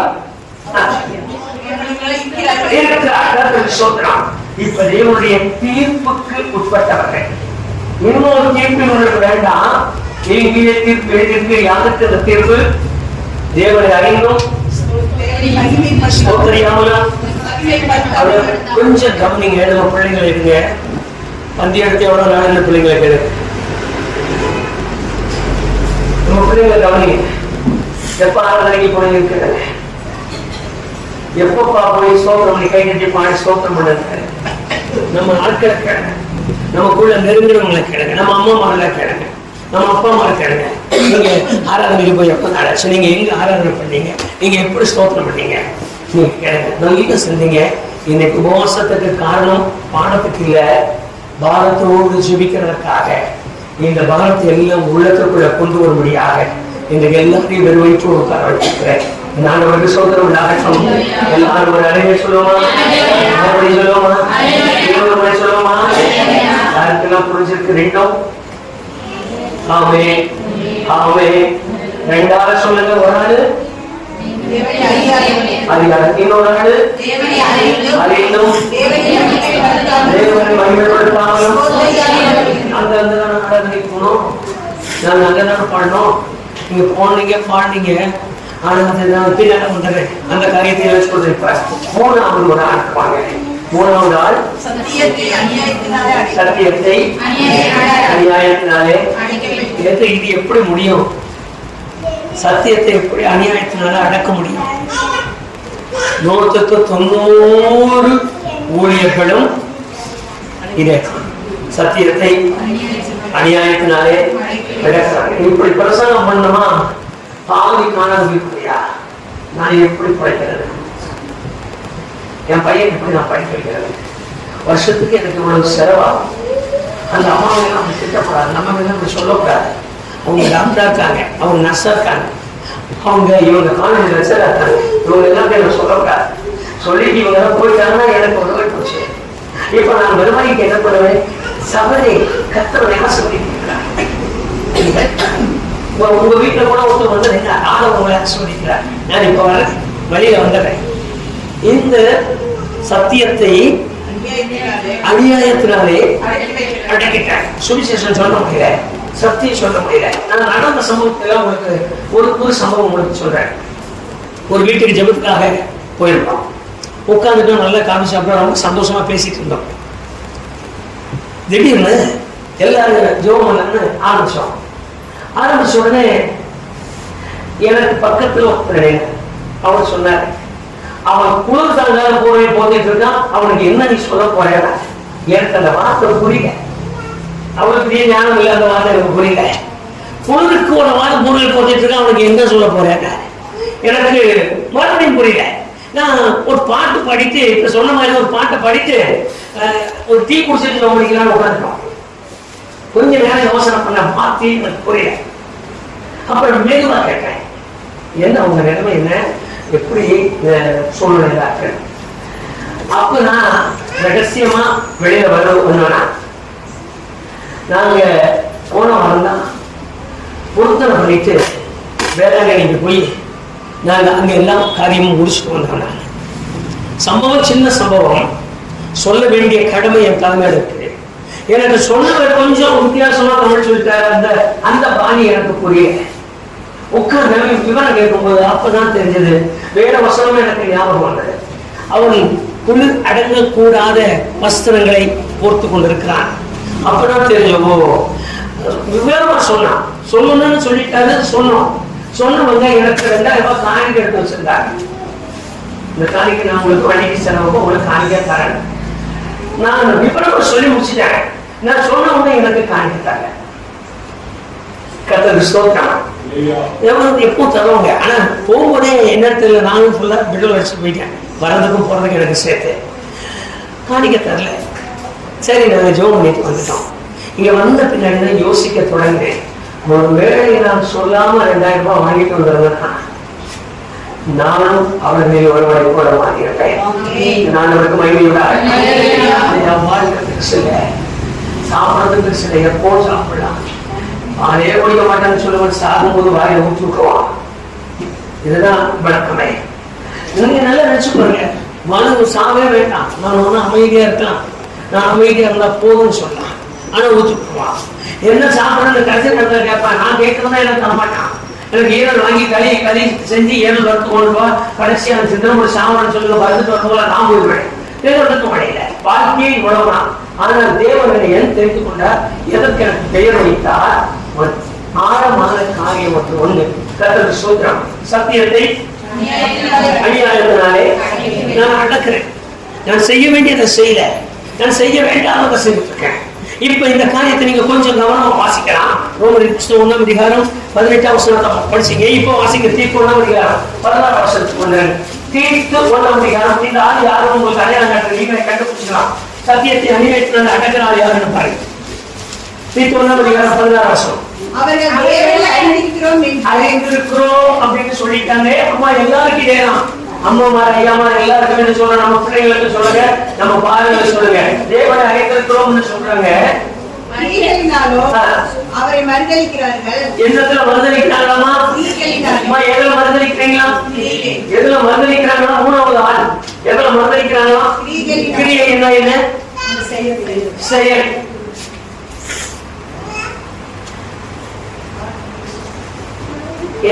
என்ன மாதிரி சொல்லுங்க? என் கிரியைகளில் மறுதலிக்கிறேன். உடனே வந்துச்சு. ஆயுகாலத்துல 8ஆம் நாள் விருத்த சேதம் தான் பண்ணாங்க. கொஞ்ச நாள் ஆச்சு, பிள்ளை அப்படியே விட்டாங்க. இப்போ வழக்கமா தூக்கிட்டு போய் ஒரு மொட்டை அடிச்சு வீட்டுக்கு கூட்டிட்டு வரதுலாம் இல்லை. இப்போ என்னன்னா அது ஒரு விசேஷம் பண்ணிடுறோம். இந்த விசேஷம் யார் செஞ்சு கொடுத்தான், எங்கிருந்து வந்தது, அப்படி எல்லாம் கவனிக்கிறது இல்லை. ஊர்ல ஒண்ணு சொல்லுவாங்க, அதான் சொல்றோம். நான் ஊர்ல ஒண்ணு சொன்னாங்கன்னு சொல்லி என் வீட்டுல ஒண்ணு செய்யும் போது அது என்னுடைய செய்கை. இதுக்கு பேர் கிரியை. என்னுடைய செய்கைக்கு பேர் தமிழ்ல வேதம் சொல்ற தமிழ்ல எழுதும் போது அது கிரியை. இப்ப என்னுடைய கிரியையில நான் என்ன சொல்லி இருக்கிறேன்? ஆண்டவர் எல்லாரும் மறுதலிக்கிறேன். எல்லாரும் மறுதலிக்கிறத விட ஆண்டவருடைய செய்கையே செயல் சரியில்லைன்னு மறுதலிக்கிறேன். உங்களுக்கு புரியுதா? வேதத்தில் எழுதின சட்டமே சரியில்லைன்னு மறுதலிக்கிறேன். ஒரு சட்டத்தையே நான் எல்லாரும் மறுதலிச்சிருக்கேன். கர்த்தருக்கு மகிமையோட அடக்கம்.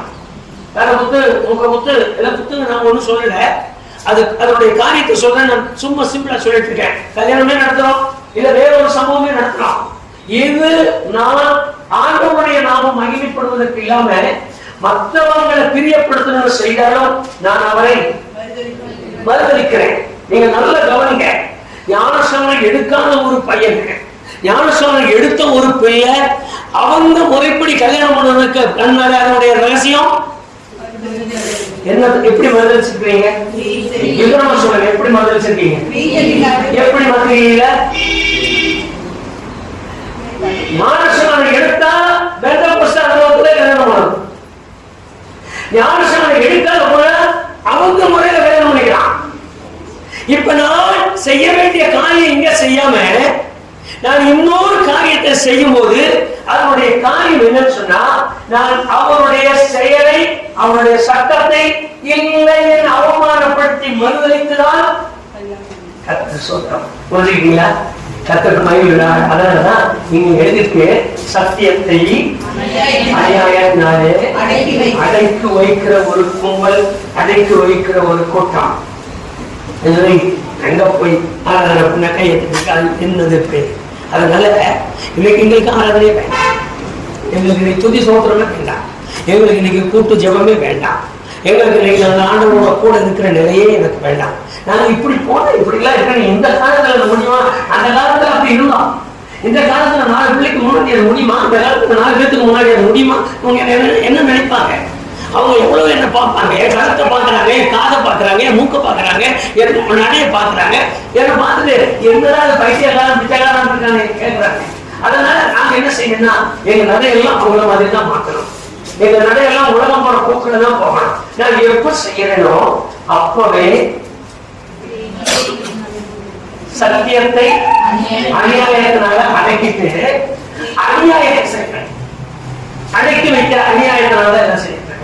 அப்ப எனக்கு பேர் வேற என்ன சொல்றது? நீங்க இது கொஞ்சம் அதிக வசனமா இருக்கு, நான் உங்களுக்கு தான் வாசிக்கலாம். ரோமருக்கு 2 தீமோத்தேயு 3 அதிகாரம் 5 வசனத்துக்கு வர அங்கேயும் அந்த வசனத்தை தெளிவா நீங்க பார்க்கணும். படிச்சு பாருங்க. தேவ பக்தியின் வேஷம் எனக்கு இருக்கு. நான் தேவனுடைய பிள்ளையா இருக்கிற முக்காடு போட்டுக்கிட்டேன், கையில வேஷத்தை கையில எடுத்துட்டேன், நான் நல்ல ட்ரெஸ் பண்ணிருக்கேன், நான் ஆலயத்துக்கு தான் போறேன். அவருக்கு இல்லாம இன்னும் ஜெபம் பண்ணிட்டு தான் ஆரம்பிக்கிறேன், ஜெபம் பண்ணிட்டு தான் போறேன், ஜெபம் பண்ணிட்டு தான் தூங்குறேன். நான் எனக்கு தேவ பக்தியின் வேஷம் தான் போட்டிருக்கேன். ஆனா என்னுடைய செயலை படிங்க, அந்த செயலை மறுதளிச்சுட்டேன். அதனால இப்ப பின்னுக்கு வர்ற ரிசல்ட் மட்டும் கவனிங்க. நான் அதனாலதான் இவ்வளவு காரியங்களையும் உங்களுக்கு சொல்லிக் கொடுக்கிறேன். நான் கிறிஸ்தவனா மாறக்கூடாது. நான் கிறிஸ்தவனாய் மாறினார் ஏழக்குள்ள பெரும் வாக்கியத்தை நான் இழந்து விடக்கூடாது. கர்த்தருக்கு மகிமை உண்டாகட்டும். ஹல்லேலூயா, ஹல்லேலூயா. அந்த வாக்கியத்திற்கு நான் வாக்கியவானாகத்தான் மாறேன். என்னுடைய கிரியைகளை நான் அவர் இல்லைன்னு காட்டக்கூடாது. என்னுடைய செய்தியை நான் காட்டல. நான் இப்ப இயேசுநாதர் இல்லைன்னு சொல்லல. ஆனா நான் செய்திருக்கிற காரியம் இயேசுநாதர் இல்லைன்னு சொல்லிருச்சு. நான் என் வாயில சொல்றேன், ஆண்டவர் இருக்கிறார். என் செய்கை ஆண்டவர் இல்லைன்னு காட்டியிருக்கு. நான் என் வாயில சொல்றேன், அவரை தவிர தேவன் இல்லைன்னு நான் சொல்றேன். ஆனால் அவரை தவிர தேவன் ஒண்ணு எனக்கு இருக்கு வீட்டுல. அவரை தவிர வேற ஒண்ணு இருக்கு எனக்கு வீட்டுல. அவரை தவிர எனக்கு சுகம் ஒண்ணு நான் தேடி இருக்கேன். வாசிக்கலாம். வேற வசனத்தை வாசிக்கிறேன். ரோமர் 10ஆம் அதிகாரம் 2ஆம் வசனத்துக்கு வாங்க. ரோமர் 10ஆம் அதிகாரம் 2ஆம் வசனத்தை வாசிக்கலாம். தேவனை பற்றி அவர்களுக்கு வைராக்கியம் உண்டென்று அவர்களை குறித்து சாட்சி சொல்கிறேன். கர்த்தருக்கு ஸ்தோத்திரம். நல்ல கவனிங்க. அருமையா எழுதியிருக்கிற வேத வசனம் எல்லாருக்குமே சொல்லப்படுகிறேன். தேவனை பற்றிய அறிவு வைராக்கியம் உண்டென்று அவர்களை குறித்து நான் சாட்சி சொல்றேன். காரணம், அவர் ரொம்ப நல்ல வேலை வாசிப்பார், நல்லா ஜெபிக்கிறார், எல்லா இடத்துக்கும் போறார், வர்றார். ஐயோ, அவர் கர்த்தருடைய மனுஷன். சாட்சி சொல்லுகிறேன். ஆகிலும் அது அறிவுக்கேற்ற வைராக்கியம் இல்லை. கர்த்தருக்கு ஸ்தோத்திரம். புரியுதுங்களா? அந்த வைராக்கியம் எப்படி இருக்கான்? அறிவுக்கேற்றது. 6-7 முதல் ஜோசப் ஒருத்தருக்கு எப்ப போன் பண்ணாலும் நாளைக்கு உங்க சர்ச்சுக்கு வரப்ப உண்மை சம்பவம் பக்கத்துல தான் இருக்காரு. எப்ப அடிக்கடி போன் பண்ணிப்பார். நான் காலையில் உங்க சர்ச்சுக்கு வரேன், என்ன விசேஷம் செய்தி கொடுக்க வரேன். ஒரு நாள் எனக்கு அப்படி விவரம் தெரியல, அவரை வர சொல்லிட்டேன். செய்தி கொடுத்துட்டாரு. சாப்பிட்ற நேரம் உட்கார்ந்தோம், சாப்பிட்டோம். வீட்டுல இருந்தாங்க, நல்லா சாப்பிட கொடுத்தாங்க. சாப்பிடும்போது நான் அவங்க விசாரிச்சேன், நீங்க எங்க ஆராதனைக்கு போறீங்க? நான் சிஎஸ்ஐக்கு போறதா?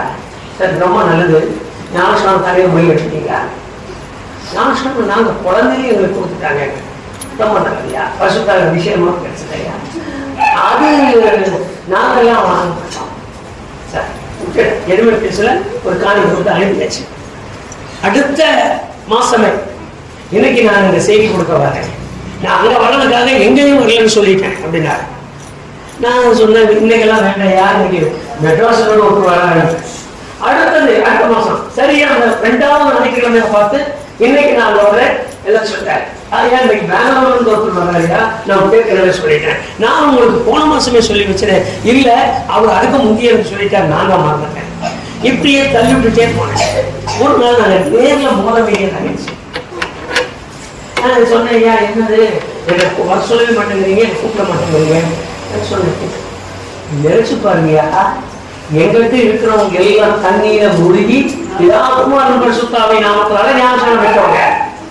இன்னொன்னு என்னன்னா, எங்ககிட்ட இருக்கிறவங்க எல்லாம் பரிசுத்தாவின் அபிஷேகம் பெற்றவங்க. தண்ணீர முழுகி ஞானஸ்நானம் பெறாத ஒரு ஆளு, அபிஷேகம் பெறாத ஒரு ஆளு, அபிஷேகம் பெற்றவனுக்கு புத்தி சொல்ல வந்து என்ன தேவன் சும்மா விடுவாராங்க. ஆள் உண்மை பேச அப்படி வேர்த்து நிக்கிறார். என்னங்க இப்படி மூஞ்சி லட்ச மாதிரி பேசிட்டீங்க? மூஞ்சி லட்சம் பேசுற உங்க அப்பா உனக்கு குண்டுக்கு லட்ச மாதிரி நிறுத்தி வச்சிருக்காரு. இந்த வேதம் உனக்கு என்ன சொல்லுது? உன் நிலைமை எப்ப வாசிங்கம்மா. தேவனை அறிந்திருக்கிறேன். அறிவுக்கேற்ற வைராக்கியம் அல்ல, உனக்கு நல்ல வசனம் அல்ல. ஏசுதான் ரட்சகர், ஏசுதான் நல்லவர், நீ நல்ல வசனம் பண்ணிட்ட. ஏசுதான் ஜீவிக்கிறார், நீ நல்ல வசனம் பண்ணிட்ட. ஆனா உன் வைராக்கியம் அறிவுக்கேற்றது. எந்த அறிவுக்கேற்றது?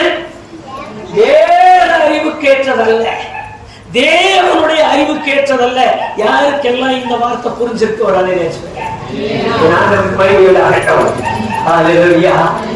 சிங்க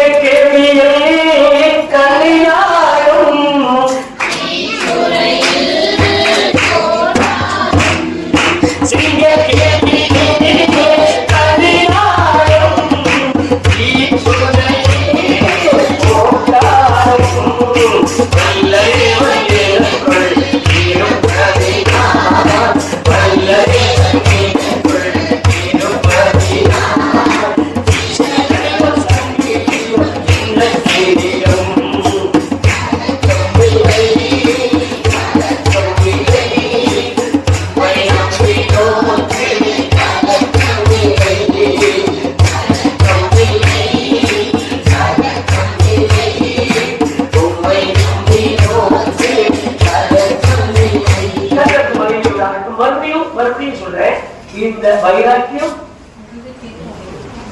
ஆமென் ஆமென். ரெண்டு பேரும் சேர்ந்து தான் முடித்து போறோம். அந்த பிரதமர் அப்படியே இருக்கிறார். நல்லது. அந்த பிரதமருடைய நிலைமை என்னையா? அந்த பிரதமர் எங்க ஆராதிக்கிறாரு? அந்த பிரதமர் யாரோட ஐக்கியப்படுத்திருக்காரு? அந்த பிரதமர் எப்படி அபிஷேகம் பெற்றிருக்காரு? அந்த பிரதமருடைய காரியம் என்ன? நான் கவனித்தால் நான் என்னுடைய சேர்க்கை தேவனுடைய அறிவு பெற்றது அல்ல. இதனுடைய ரகசியம் தான் சத்தியத்தை. அவர் எப்படி நான் பேசுறேன், அவர் எப்படி நான் சொல்றேன். அறிவுக்கேற்ற வைராக்கியம். நீங்க வாசிங்க, நான் வேறு சொல்றதை காட்டுறேன். அந்த 2 தெசலோனிக்கேயர் 2ஆம் அதிகாரம் 11, 12 அந்த ரிசல்ட் என்னன்னு பாத்துங்க. அவங்க ரிசல்ட்டையும் பார்த்துட்டு அப்படியே முடிச்சுக்கலாம். சத்தியத்தை விசுவாசியாமல் அநீதிப்படுகிற யாவரும் ஆக்கணிக்குள்ளாக்கும்படிக்கு அவர்கள் பொய்யை விசுவாசிக்கத்தக்கதாக கொடிய வஞ்சகத்தை தேவன் அவர்களுக்கு அனுப்புவார். கர்த்தருக்கு மகிமையுண்டாவதாக. முடிவு என்ன? அவங்களுக்கு வந்திருக்கிறது என்ன? வஞ்சகம். அவங்களுக்கு அவங்களுடைய சொத்து என்ன? வஞ்சகம். அவங்களுடைய காரியம் என்ன?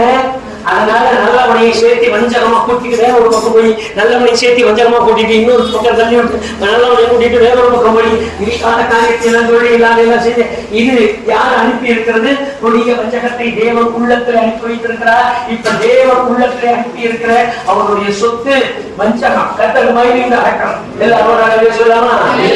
இன்னொரு காரியத்தை உங்களுக்கு காட்டுறேன். அப்படி வாசிக்கலாம். ரோமர் புத்தகத்தை வாங்க.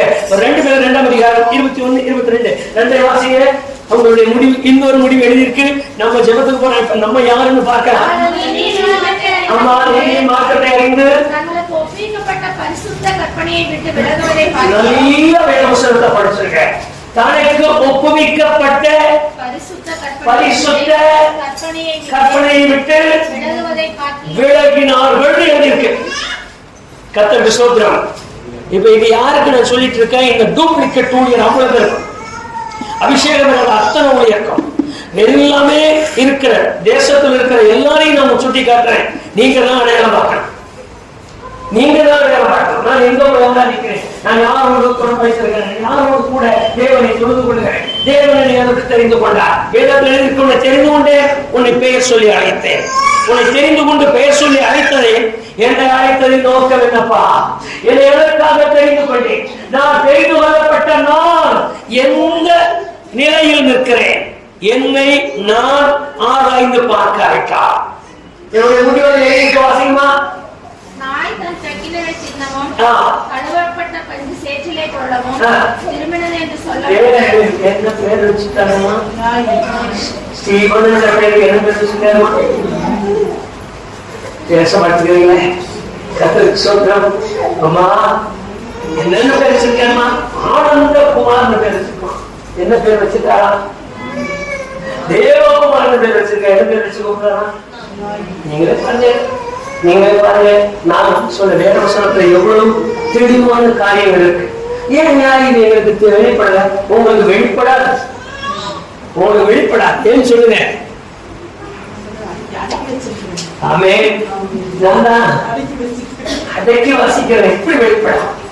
எனக்கு தான் எல்லாமே அடக்கி உட்கார்ந்து வச்சிருக்கல. நான் எப்படி வெளிப்படுத்தணும்? நான் எப்படி விளங்க பண்ணட்டும்? நான் எப்படி தெரியப்படுத்தட்டும்? நான் எப்படி இதெல்லாம் புரிஞ்சுக்கிட்டோம்? கர்த்தருக்கு ஸ்தோத்திரம். உங்களை எல்லாரையும் நிலைப்படுத்தின தெய்வத்துக்கு மகிமை உண்டாகட்டும். கர்த்தருக்கு ஸ்தோத்திரம் உண்டாகட்டும். கொஞ்சம் பேர் தான் நம்ம கிடைச்சிருக்கீங்க. நம்ம கொஞ்சம் சின்ன சபையாக இருக்கு. ஒரு குழம்பும் பின் வைக்கப்படக்கூடாது. ஞானத்துக்கு மகிமை ஞானிகளா மாறணும், புத்திசாலிகளா மாறணும், கர்த்தர் தெரிந்து கொண்டதை நோக்கம் தெரிந்தவர்களா மாறணும். இங்க மட்டும் இல்ல, எங்கிருந்து வெளியில எங்க போனாலும் நீங்க உட்கார்ந்து இருக்கிற இடம் சொல்லுவாங்க, ஐயோ வஞ்செல்லாம் வஞ்சனை இடையில அவனையா சொல்ற இந்த தம்பி வஞ்சகம் உட்கார்ந்து இருக்கிற இடம் 1.5 அடிக்கு போயிருப்பாங்க. அந்த அனுபவம் ஆவிக்குரிய நிலையில் நான் போகிற இடத்துல தீப்பற்றி முழங்கணும். அடைக்கு அடைக்கு உட்கார வேண்டாம். சொல்லுங்க, இதுடைய வேதத்துல இருக்கு. நீ என்ன எப்படி பண்ணிட்டு இருக்க? வேதத்துல எழுதியிருக்க உன் நடையில எப்படி இருக்கு? வேதத்துல எழுதியிருக்க உன் காரியம் இருக்க. கமாலியேன்னு ஒருத்தர் இருக்க. உங்களுக்கு எல்லாம் புரியுதுன்னு நினைக்கிறேன். யாருன்னு தெரியாது. கமாலியே ஒரு பிரசவத்துக்கு வந்தார். அதெல்லாம் போட்டுக்குவாரு. எல்லாம் போட்டு இந்த கடைசிக்கு அந்த கடைசிக்கு நடந்தே சாவார். அந்த மனுஷன் போயிட்டே வந்துகிட்டு இருப்பார். ஒரு நல்ல ஒரு மாதிரி ட்ரெஸ்ல இருப்பாரு. அப்புறம் இப்ப என்ன பண்ணிட்டாரு, மேடல் எல்லாம் செய்யக்கூடாத காரியம். மேடல் என்ன பண்ணிட்டாரு, நான் ஆண்டவரிடத்தில் நெருங்க என்னுடைய வைர மோதிரத்தை கலட்டி விட்டேன். நான் ஆண்டவரிடத்தில் நெருங்க ட்ரெஸ்ஸை மாத்திக்கிட்டேன், சட்டையை மாத்திக்கிட்டேன், ஷூ போடாத வேலைக்கு வர மாட்டேன். ஆண்டவரிடத்தில் நெருங்க ஷூவை கழட்டி விட்டேன். அதையும் சொல்லிட்டு சொல்ற, நான் கழட்டிட்டேன், என் பிள்ளைகளுக்கு அதை கொடுத்திருக்கிறேன். என் பிள்ளைங்க அப்படித்தான் இருக்காங்க. நான் யாரை நம்பி ஓடிட்டு இருக்கேன், நான் யாருக்கு பின்னால் போயிட்டு இருக்கேன். வேதத்துல இருக்கு அருமையான வேத வசனம். நீங்க வாசிங்க ஒரு வசனத்தோட நாம சொல்றோம். 2ஆம் அதிகாரம் 8வது வசனத்தை வாசிக்கலாம். 1 Peter 2ஆம் அதிகாரம் 8ஆம் வசனம்.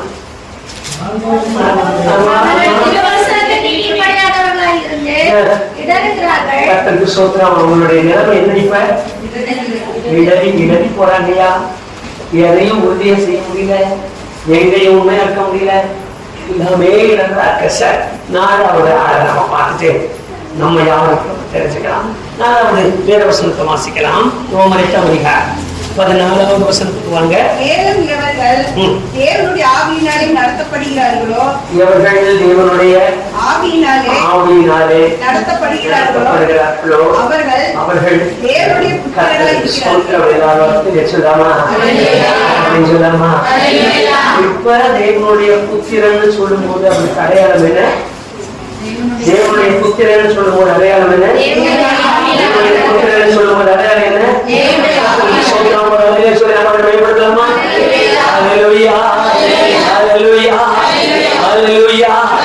நான் பெற்றுக்கொண்ட அபிஷேகம் என் தலையின் மேல் சரியா இருக்குமானால் எனக்கு பெயர், எனக்கு பட்ட பெயர், என்ன கூப்பிடுற பெயர், நான் நடக்கும்போது என் காலில் விழுகிற பெயர் தேவனுடைய புத்திரி, தேவனுடைய புத்திரன்.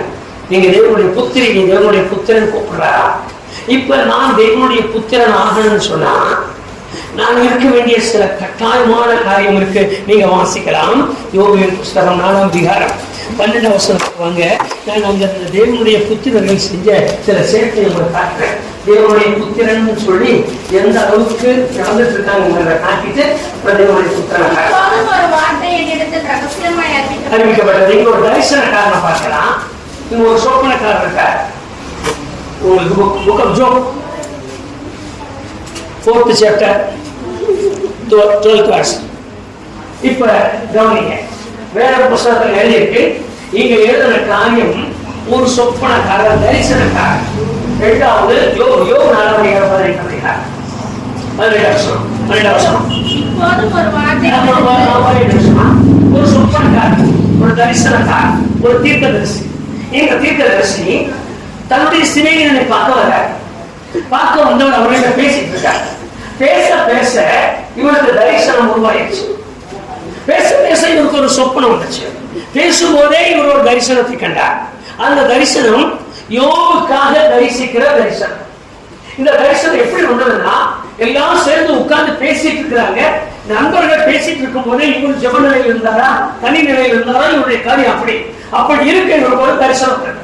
இந்த தரிசனம் என்ன பண்ணுன்னா, காதுல மெல்ல சத்தம் கேட்கிறது. அப்படி மெதுவா ஒரு சத்தம் கேட்கிறது. அந்த சத்தம் என்னன்னா, என்ன? எலிப்பாஸ், தேவி எலிப்பாஸ், மிஸ்டர் எலிப்பாஸ், தேவனுடைய மனுஷனே. தேவனுக்கு முன்பாக மனுஷன் உத்தமனா இருக்கிறது சரியா? ஒரு வார்த்தை கேட்ட உடனே அப்படி கூர்ந்து கவனிக்கிறார். சொல்ல மாட்டவரே, அடியேன் கேட்கிறேன். அந்தவரே என்னோட பேசுகிறதற்காக நன்றி. நீங்க அப்படியே கொஞ்சம் அந்த மனநிலையை அப்படியே கொண்டு வந்து பாருங்க. இப்போ சலோமி என்ன கேட்டுட்டு இருக்க சலோமி பக்கத்துல ஒருத்தர் மிகவும் ஒரு பெரிய சத்தம் கேட்கிறார், சிஸ்டர் சலோமி அப்படின்னு சொல்லும் போது அந்த சிஸ்டர் என்ன பண்ணுவாங்க? நீ யோகால தரு, நீ ஆபிரகாம் ஆறு, எனக்கு ஆண்டவர் வெளிப்படுத்திட்டு இருக்கிறார். கண்ணை மூடிட்டு சொல்லும் ஆண்டவரே, அடியேன் கேட்கிறேன். Yes yes I'm sorry.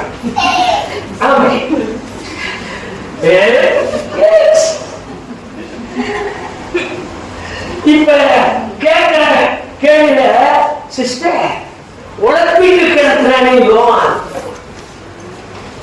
அவன் உண்மையாவே இப்படியா? அந்த சிஸ்டர் சொல்றாங்க, என்னன்னு தெரியல, முதல் நாள் இப்படியா இருக்க.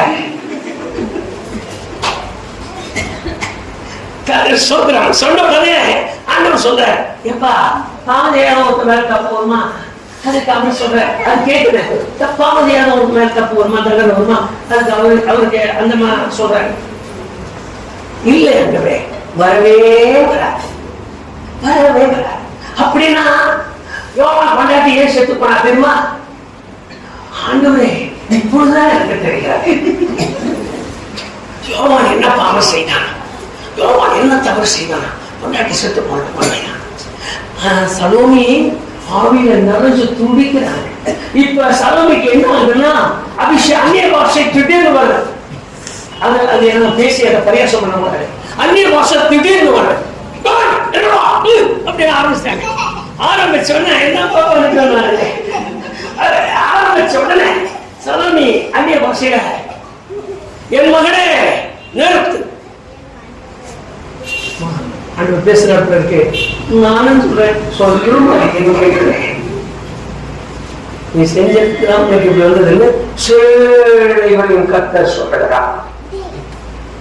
தரிசனம் பார்த்தது யாரு? சலோம். கடைசியா எனக்கு சொல்றது யாரு? சேழைகளின் கர்த்தர் சொல்றா. உண்மையாக சலோம் கிட்ட பேசுறது யாரு? படிச்சு பாருங்க. இப்போது ஒரு வார்த்தை என்னிடத்தில் ரகசியமாக அறிவிக்கப்பட்டது. அதனுடைய மெல்லிய ஓசை என் செவியில் விழுந்தது. மனுஷன் மேல் அதனாலதான் நான் எல்லாமே சொல்றது என்னன்னா, தீர்க்கதரிசனம் சொல்றாங்கன்னு சொல்லி கூட்டிட்டு உட்கார வைக்காதீங்கன்னு சொல்றாங்க. கட்டை உடைக்கணும்னு வர்றாங்க, கட்டை எடுக்கணும்னு வர்றாங்க, ஒண்ணு பிடிச்சிருக்கிற பிசாச துரத்துறன்னு வர்றாங்க, கூப்பிடுறோம், நல்ல சாப்பாடு கொடுக்குறோம், ஊழியக்காரன்னு சொல்றோம், வீட்டுக்குள்ள உட்கார வைக்கிறோம், தீர்க்க தரிசனம் சொல்றேன்னு ஆரம்பிக்கிறான், எல்லாத்தையும் ஊட்டி விட்டுட்டு போயிடுறாங்க. கர்த்தருடைய ஆவியான கழகத்திற்கு தெய்வம் நல்ல கர்த்தருக்கு மகிமையோட ஆட்டம் ஆரம்பிச்சுட்டா இருக்கவங்க. இப்ப என்ன சொல்லுமா? எல்லாரும் தூங்கிட்டு இருந்தீங்கப்பா, ராத்திரியில எனக்கு மட்டும் தரிசனம் கொடுத்தா திகிலும் நடுக்கம் என்னை பிடித்தது. திகில் வந்துருச்சு, நான் உட்கார்ந்து முடியல, நடிக்கிறது. நான் அந்நிய பாஷையில நிறைஞ்சிட்டேன், ஆவியில நிறைஞ்சிட்டேன். அப்பொழுது ஒரு ஆவி என் முகத்துக்கு முன்பாக கடந்தது, என் உடலில் மயிர் சிலித்தது, அது ஒரு உருப்போல என் கண்களுக்கு முன் நின்றது, ஆனாலும் அதன் ரூபம் இன்னதென்று விளங்கவில்லை, அமைதல் உண்டாயிற்று.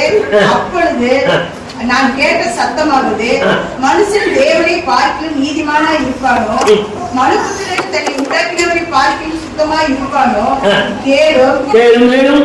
அவர் தம்முடைய பணிவிடைக்காரரிடத்தில் நம்பிக்கை வைப்பதில்லை, தம்முடைய தூதர்களின் மேல் புத்தியிடத்தை சுமத்துகிறாரோ, புழுதியில் அஸ்திவாரம் போட்டு வீடுகளில் வாசம் பண்ணி குச்சியால் அரிக்கப்படுகிறவர்கள் மேல் அவர் நம்பிக்கை வைப்பது எப்படி? பேசி முடிச்சுட்டாரு. பேசி முடிச்ச உடனே இவர் கண்ணை திறந்து பார்த்தார். யோகிக்கப்பட்டாரா? நான் தரிசனம் பார்த்துக்கிறேன். இப்ப நீங்க தரிசனம் பார்த்தவருக்கு பேரு தேவனுடைய மனுஷன், தரிசனம் பார்த்தவர் பேர் அமராதிக்கிறவர், தரிசனம் பார்த்தவருக்கு பேரு ஞானி, தரிசனம் பார்த்தவருக்கு பேரு நண்பர், தரிசனம் பார்த்தவருக்கு பேரு கர்த்தரோட முகமா பேசுறங்கிற நம்பிக்கையில இருக்கிற ஒரு மனுஷன். ஆனா வேத புஸ்தகத்துல எழுதியிருக்கு. அப்படியே கொஞ்சம் வாங்க, யோகியின் புஸ்தகத்துக்கு வாங்க, 42ஆம் அதிகாரம் 7ஆம் வசனத்தை பாருங்க. கர்த்தர் இந்த வார்த்தைகளை யோபோடு பேசின பின் கர்த்தர் தேமானியாக எலிப்பாசை நோக்கி, இனிமேலும் உன் இரண்டுக்கும் சிநேகிதரும் தேவன் இப்ப கூப்பிடுறாரு நேர்ல.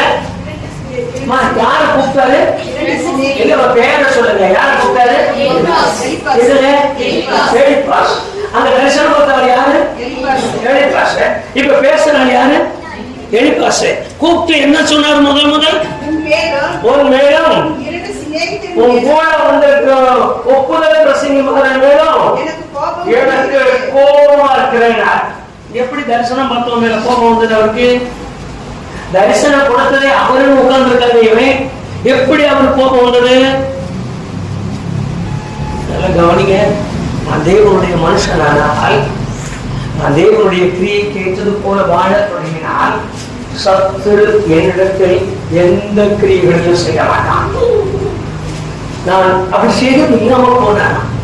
அப்ப நான் தேவனுடைய புத்திரனாய் மாறேன். என்னை எதற்கு தெரிந்து கொண்டா, நான் மறுபடியும் அந்த முதல் வசனத்துக்கு வந்தேன். நம்ம ஜெபத்துக்கு போறதுக்கு முன்னே நான் முதல் வசனத்துக்கு வரேன். என்னை எதற்காக தெரிந்து கொண்டார்? என்னை பெயர் சொல்லி அழைத்து என்னை தெரிந்து கொண்டார். அவர் தெரிந்து கொண்டதற்கு ஒரே ஒரு காரணம், நான் தேவனுடைய பிள்ளையா இருக்க வேண்டும் என்பதற்காக. நான் தேவனுடைய பிள்ளையா இருக்கணும். இப்ப தரிசனம் சொப்பனம் நான் கணவனுடைய பிள்ளைன்னு சொல்றதுக்கு இல்லை. கணவனுடைய பிள்ளைன்னு சொல்லி தேடி கொடுத்த தரிசனத்தை பார்த்து தேவ தரிசனமா எண்ணி உட்கார்ந்துருக்கும் போது தேவன் வந்து, என்ன வர்றதையெல்லாம் நீ சொல்லிக்கிட்டே இருக்கிறிய, வர்றதையெல்லாம் நீ பேசிக்கிட்டே இருக்க, உன்னை பெருசா நீ நினைக்கலாம் நினைச்சியா? கர்த்தருக்கு ஸ்தோத்திரம், கர்த்தருக்கு ஸ்தோத்திரம். ஆமே ஆமே. எந்த பிரசங்கம் என்னை உணர்த்தாமல் இருந்தார்கள், அது தேவனுடைய பொறுத்த. எந்த பிரசங்கம் என்னை ஆசீர்வதியாமல் இருந்தால் அது தேவனுடைய வார்த்தை அல்ல.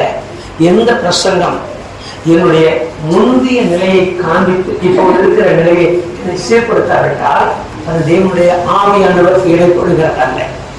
இதை மட்டும் மனசுல வச்சு எங்களை போனோம். எல்லா ஆசீர்வாதத்தையும் ஒதுக்கிடுவீங்க. நான் சொல்ற ஆசீர்வாதம் என்னைக்குமே படிக்காது. நான் சொல்ற ஆசீர்வாதம் என்னைக்குமே சீர்படாது. தேவனை ஆசீர்வதிக்க வேண்டும். நீங்க பசங்க அந்த இடத்துல தோசனத்தை காண்பிக்கிறேன். அப்போஸ்தலர் 13:48 வசனம்.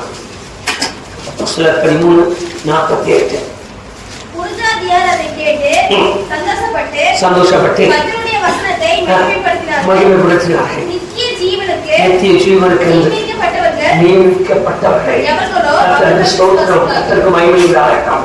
இப்ப இந்த தேவனுடைய புத்திரர்களின் ரிசல்ட் என்னன்னா, நித்திய ஜீவனுக்கு என்று நியமிக்கப்பட்டவர்கள். கர்த்தருக்கு மகிமை உண்டாகட்டும். ஒரு அறிவிய சொன்னமா, பரலோகம் யாருக்கு சொந்தமா இருக்குன்னு சொன்னா, தேவனாரே நடத்தப்படுகிற அபிஷேகம் பெற்றவர்களுக்கு.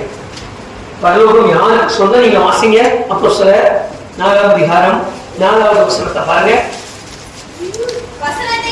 வசனத்தை அநேகர் விசுவாசித்தார்கள். தொகை ஏறக்குறைய 5000 இருந்தது. 14:4 வசனம் பாருங்க.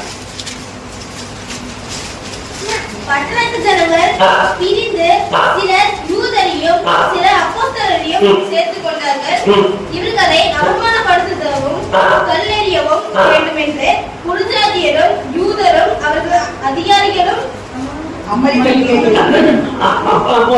கொரிந்தியர் 10 இவங்க நிலைமையை மட்டும் மாற்றிட்டு நாம சொல்லி கேட்கலாம். நான் யாருன்னு கேட்கலாம். வாசிக்கலாம்.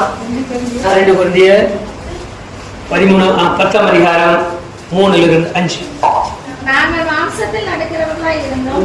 எங்களுடைய நடக்க மாம்சத்தில் இருக்கு, எங்களுடைய உடல் மாம்சத்தில் இருக்கு, எங்களுடைய ட்ரெஸ் மாம்சத்துக்கு ஏற்றபடி இருக்கு, எங்களுடைய அனுபவங்கள் பாருங்கள் மாம்சத்தில் இருக்கிறோம். எனக்கு அண்ணன் இருக்கான், தம்பி இருக்கான், அவனோட கூட பிறந்திருக்கேன்.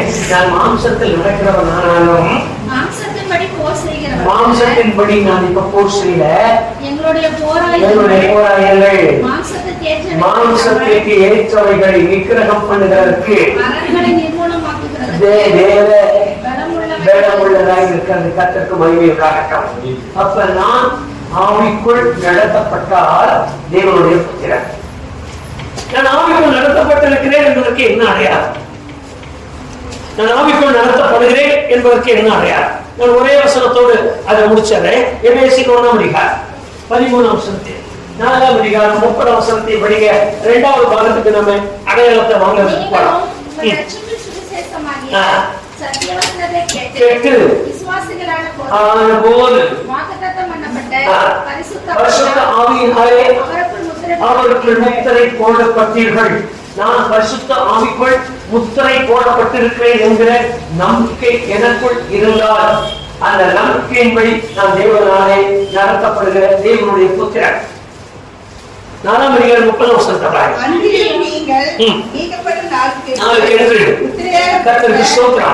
என்னுடைய மீட்பு பரலோக ராஜ்யத்திற்கு நான் போகிறதற்காக என்னை அவர் தூக்கி நிறுத்துகிறதற்கு முத்திரை போட்டிருக்கிறார் என்கிற நம்பிக்கை எனக்கு இருக்குமானால் நான் தேவனுடைய புத்திரன். இப்ப இந்த முத்திரையும் என் அபிஷேகமும் நான் எப்படி அறிந்து கொள்ளலாம்? கண்ணை மூடுனவுடனே நான் பேசுற அந்நிய பாஷை பரிசுத்தாவி பெற்றதற்காக அல்ல. கண்ணை மூடுனவுடனே நான் பேசுற வார்த்தைகள் தேவனுடைய பிரசன்னத்தை உணர்வதற்காக அல்ல. நான் வெளிப்படையா ஒரு காரியத்தை உங்களுக்கு சொல்றேன். சபையில நானும் அந்நிய பாஷை பேசுறது எங்க கருமத்தம்பட்டி அந்த சபைக்கு ஒரு ஞாயிற்றுக்கிழமை ஆராதனை முடிச்சுட்டு ஆராதனைக்காக போயிடணும். பந்தியில ஆராதனை முடிச்ச உடனே நான் எல்லாரையும் முன்னாடி கூப்பிட்டு வியாதியஸ்தற்காக ஜெபிக்கிறேன்னு சொல்லி நிறுத்திட்டேன்.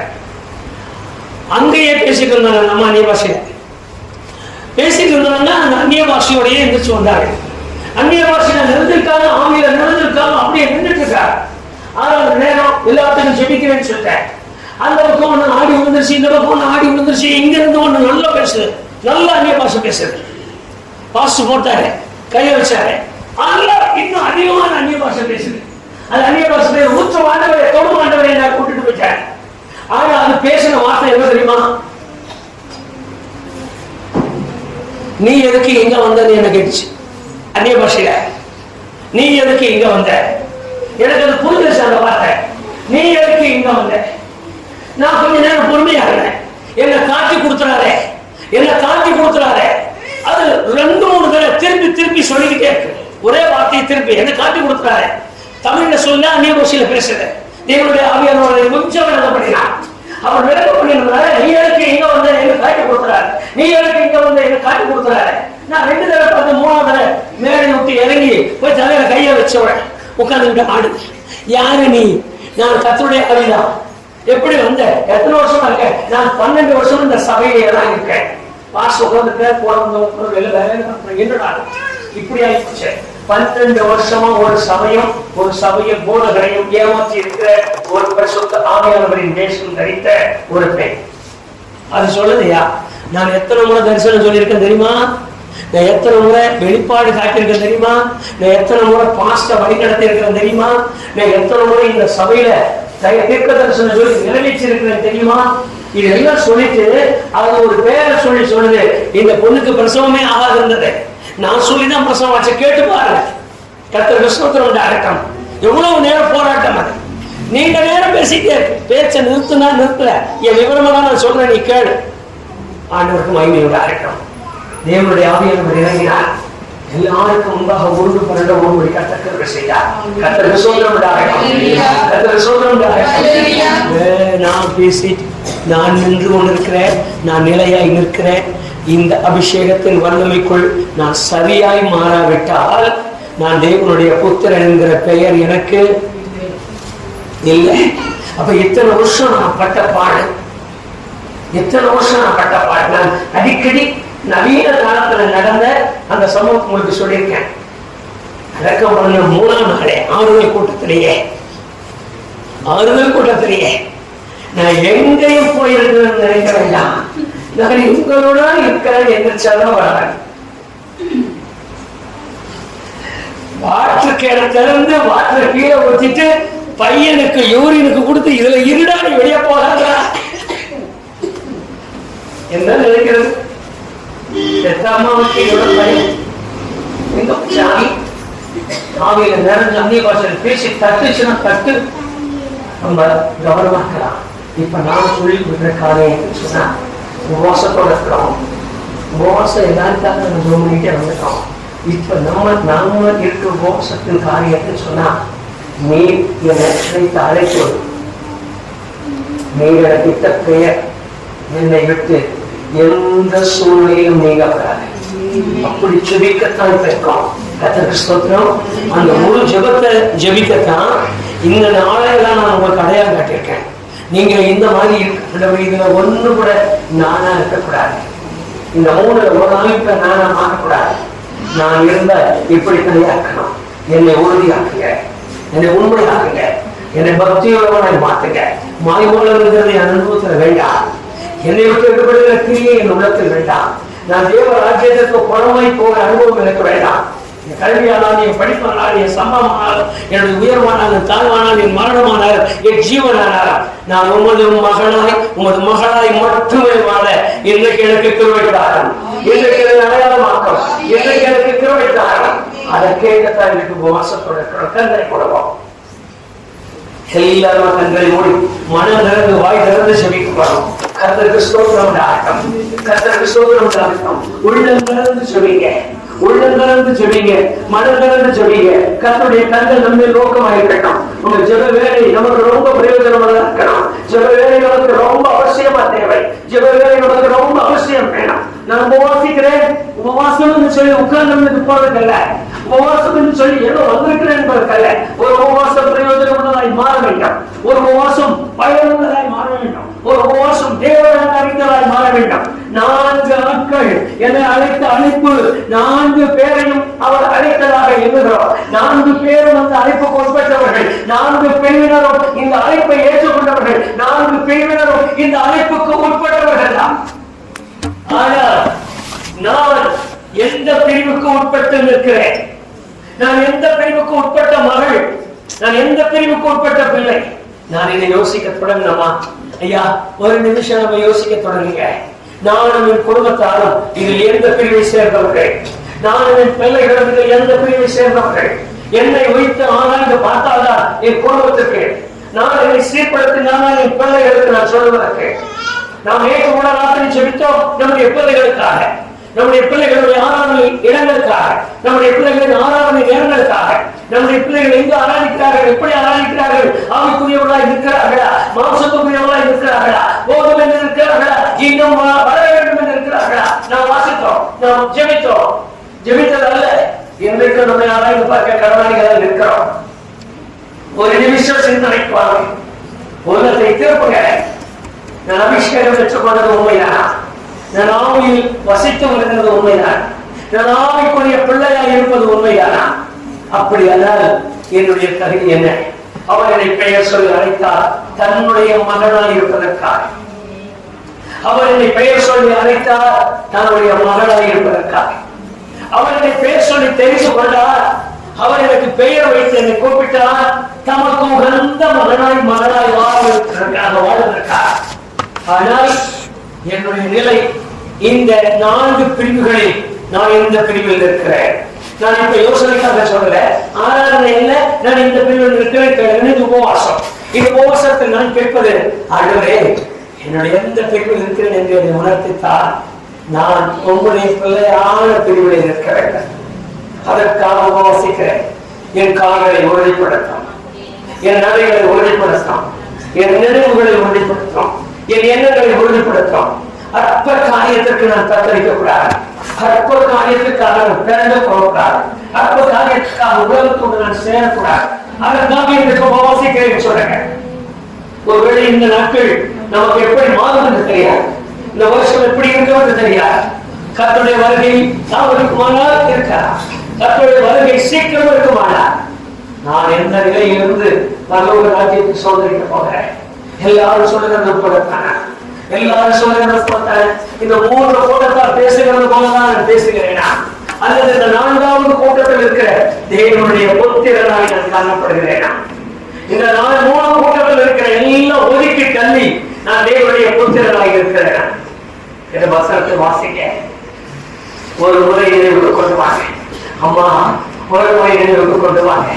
இனி காலம் செல்லாது, இனி நாட்கள் செல்லாது. ரட்சிப்பின் ஆசீர்வாதங்கள், ரட்சிப்பின் காலங்கள் முடிவடைந்து போகிற நாட்களில் இருக்கிறோம். கர்த்தரை தேட வேண்டிய காலத்தில் இருக்கிறோம். ஒன்றுமில்லாமல் போகிற காலத்தில் நான் கூட வந்து நிற்கிறேன். இந்த காலத்தில் என் பகுதி என்ன? என் பிள்ளையின் பகுதி என்ன? என் மக்களின் நிலை என்ன? நான் ஆண்டவரை தேடி வருகிறேன் என்கிற ஒரு போர்வையை போர்த்து கொண்டிருக்கிறேனா? அல்லது நான் கடைசி வகையில் நிற்க, கடைசியில் சொல்லப்பட்ட தேவனுடைய புத்திரனாய் இருக்கிறேனா? என் குடும்பம் என்னவா இருக்கிறது? ஒரு சின்ன யோசனைக்கு உங்களை மாற்றுங்கள். கர்த்தருக்கு ஸ்தோத்திரம். எவ்வளவு காரியங்கள் இல்லத்தில் இருக்கிறது. சொல்லிக் கொடுங்க. அப்பாவுக்கு சொல்லுங்க, அம்மாவுக்கு சொல்லுங்க, ஏழாத மக்களுக்கு சொல்லுங்க, கீழ்ப்படியாத மக்களுக்கு சொல்லுங்க, பயன்படாத மக்களுக்கு சொல்லுங்க. சுகத்தை தேடணும், ஆரோக்கியத்தை தேடணும், நல்ல ஆசையை தேடணும், சொத்தை தேடணும், எல்லா காரியத்திலும் மேன்மையை தேடுகிறோம். ஆனால் தேவராஜ்யத்தை தேடுவதற்குரிய பக்தியும் பயமும் நமக்கு இல்லை. நாளைக்கு நானும் நீங்களும் இருக்கும்போது நம்மோடு கூட இருக்கிற நம்முடைய பெற்றோர் இருக்காங்க. என்னுடைய கணவன் இருப்பாளா பாருங்க, என்னுடைய மனைவியாக இருப்பாளா பாருங்க, என்னுடைய பிள்ளைகளாக இருப்பாங்களா பாருங்க. யார் ஒரு காரியமாய் நான் இருக்கிறேன்? நான் யார்? தேவனாலே தெரிந்து கொள்ளப்பட்டவன். நான் யார்? தேவனாலே பெயரிடப்பட்டவன். அந்த வார்த்தை மனசுக்குள்ள வைக்க. நான் யார்? நான் யார்? தேவனாலே தேவனுடைய புத்திரன் என்று அழைக்கப்பட வேண்டியவன். நான் யார்? தேவனுடைய குமாரன் என்று அழைக்கப்பட வேண்டியவன். நான் யார்? தேவனுடைய குமாரன் என்று அழைக்கப்பட வேண்டியவன்.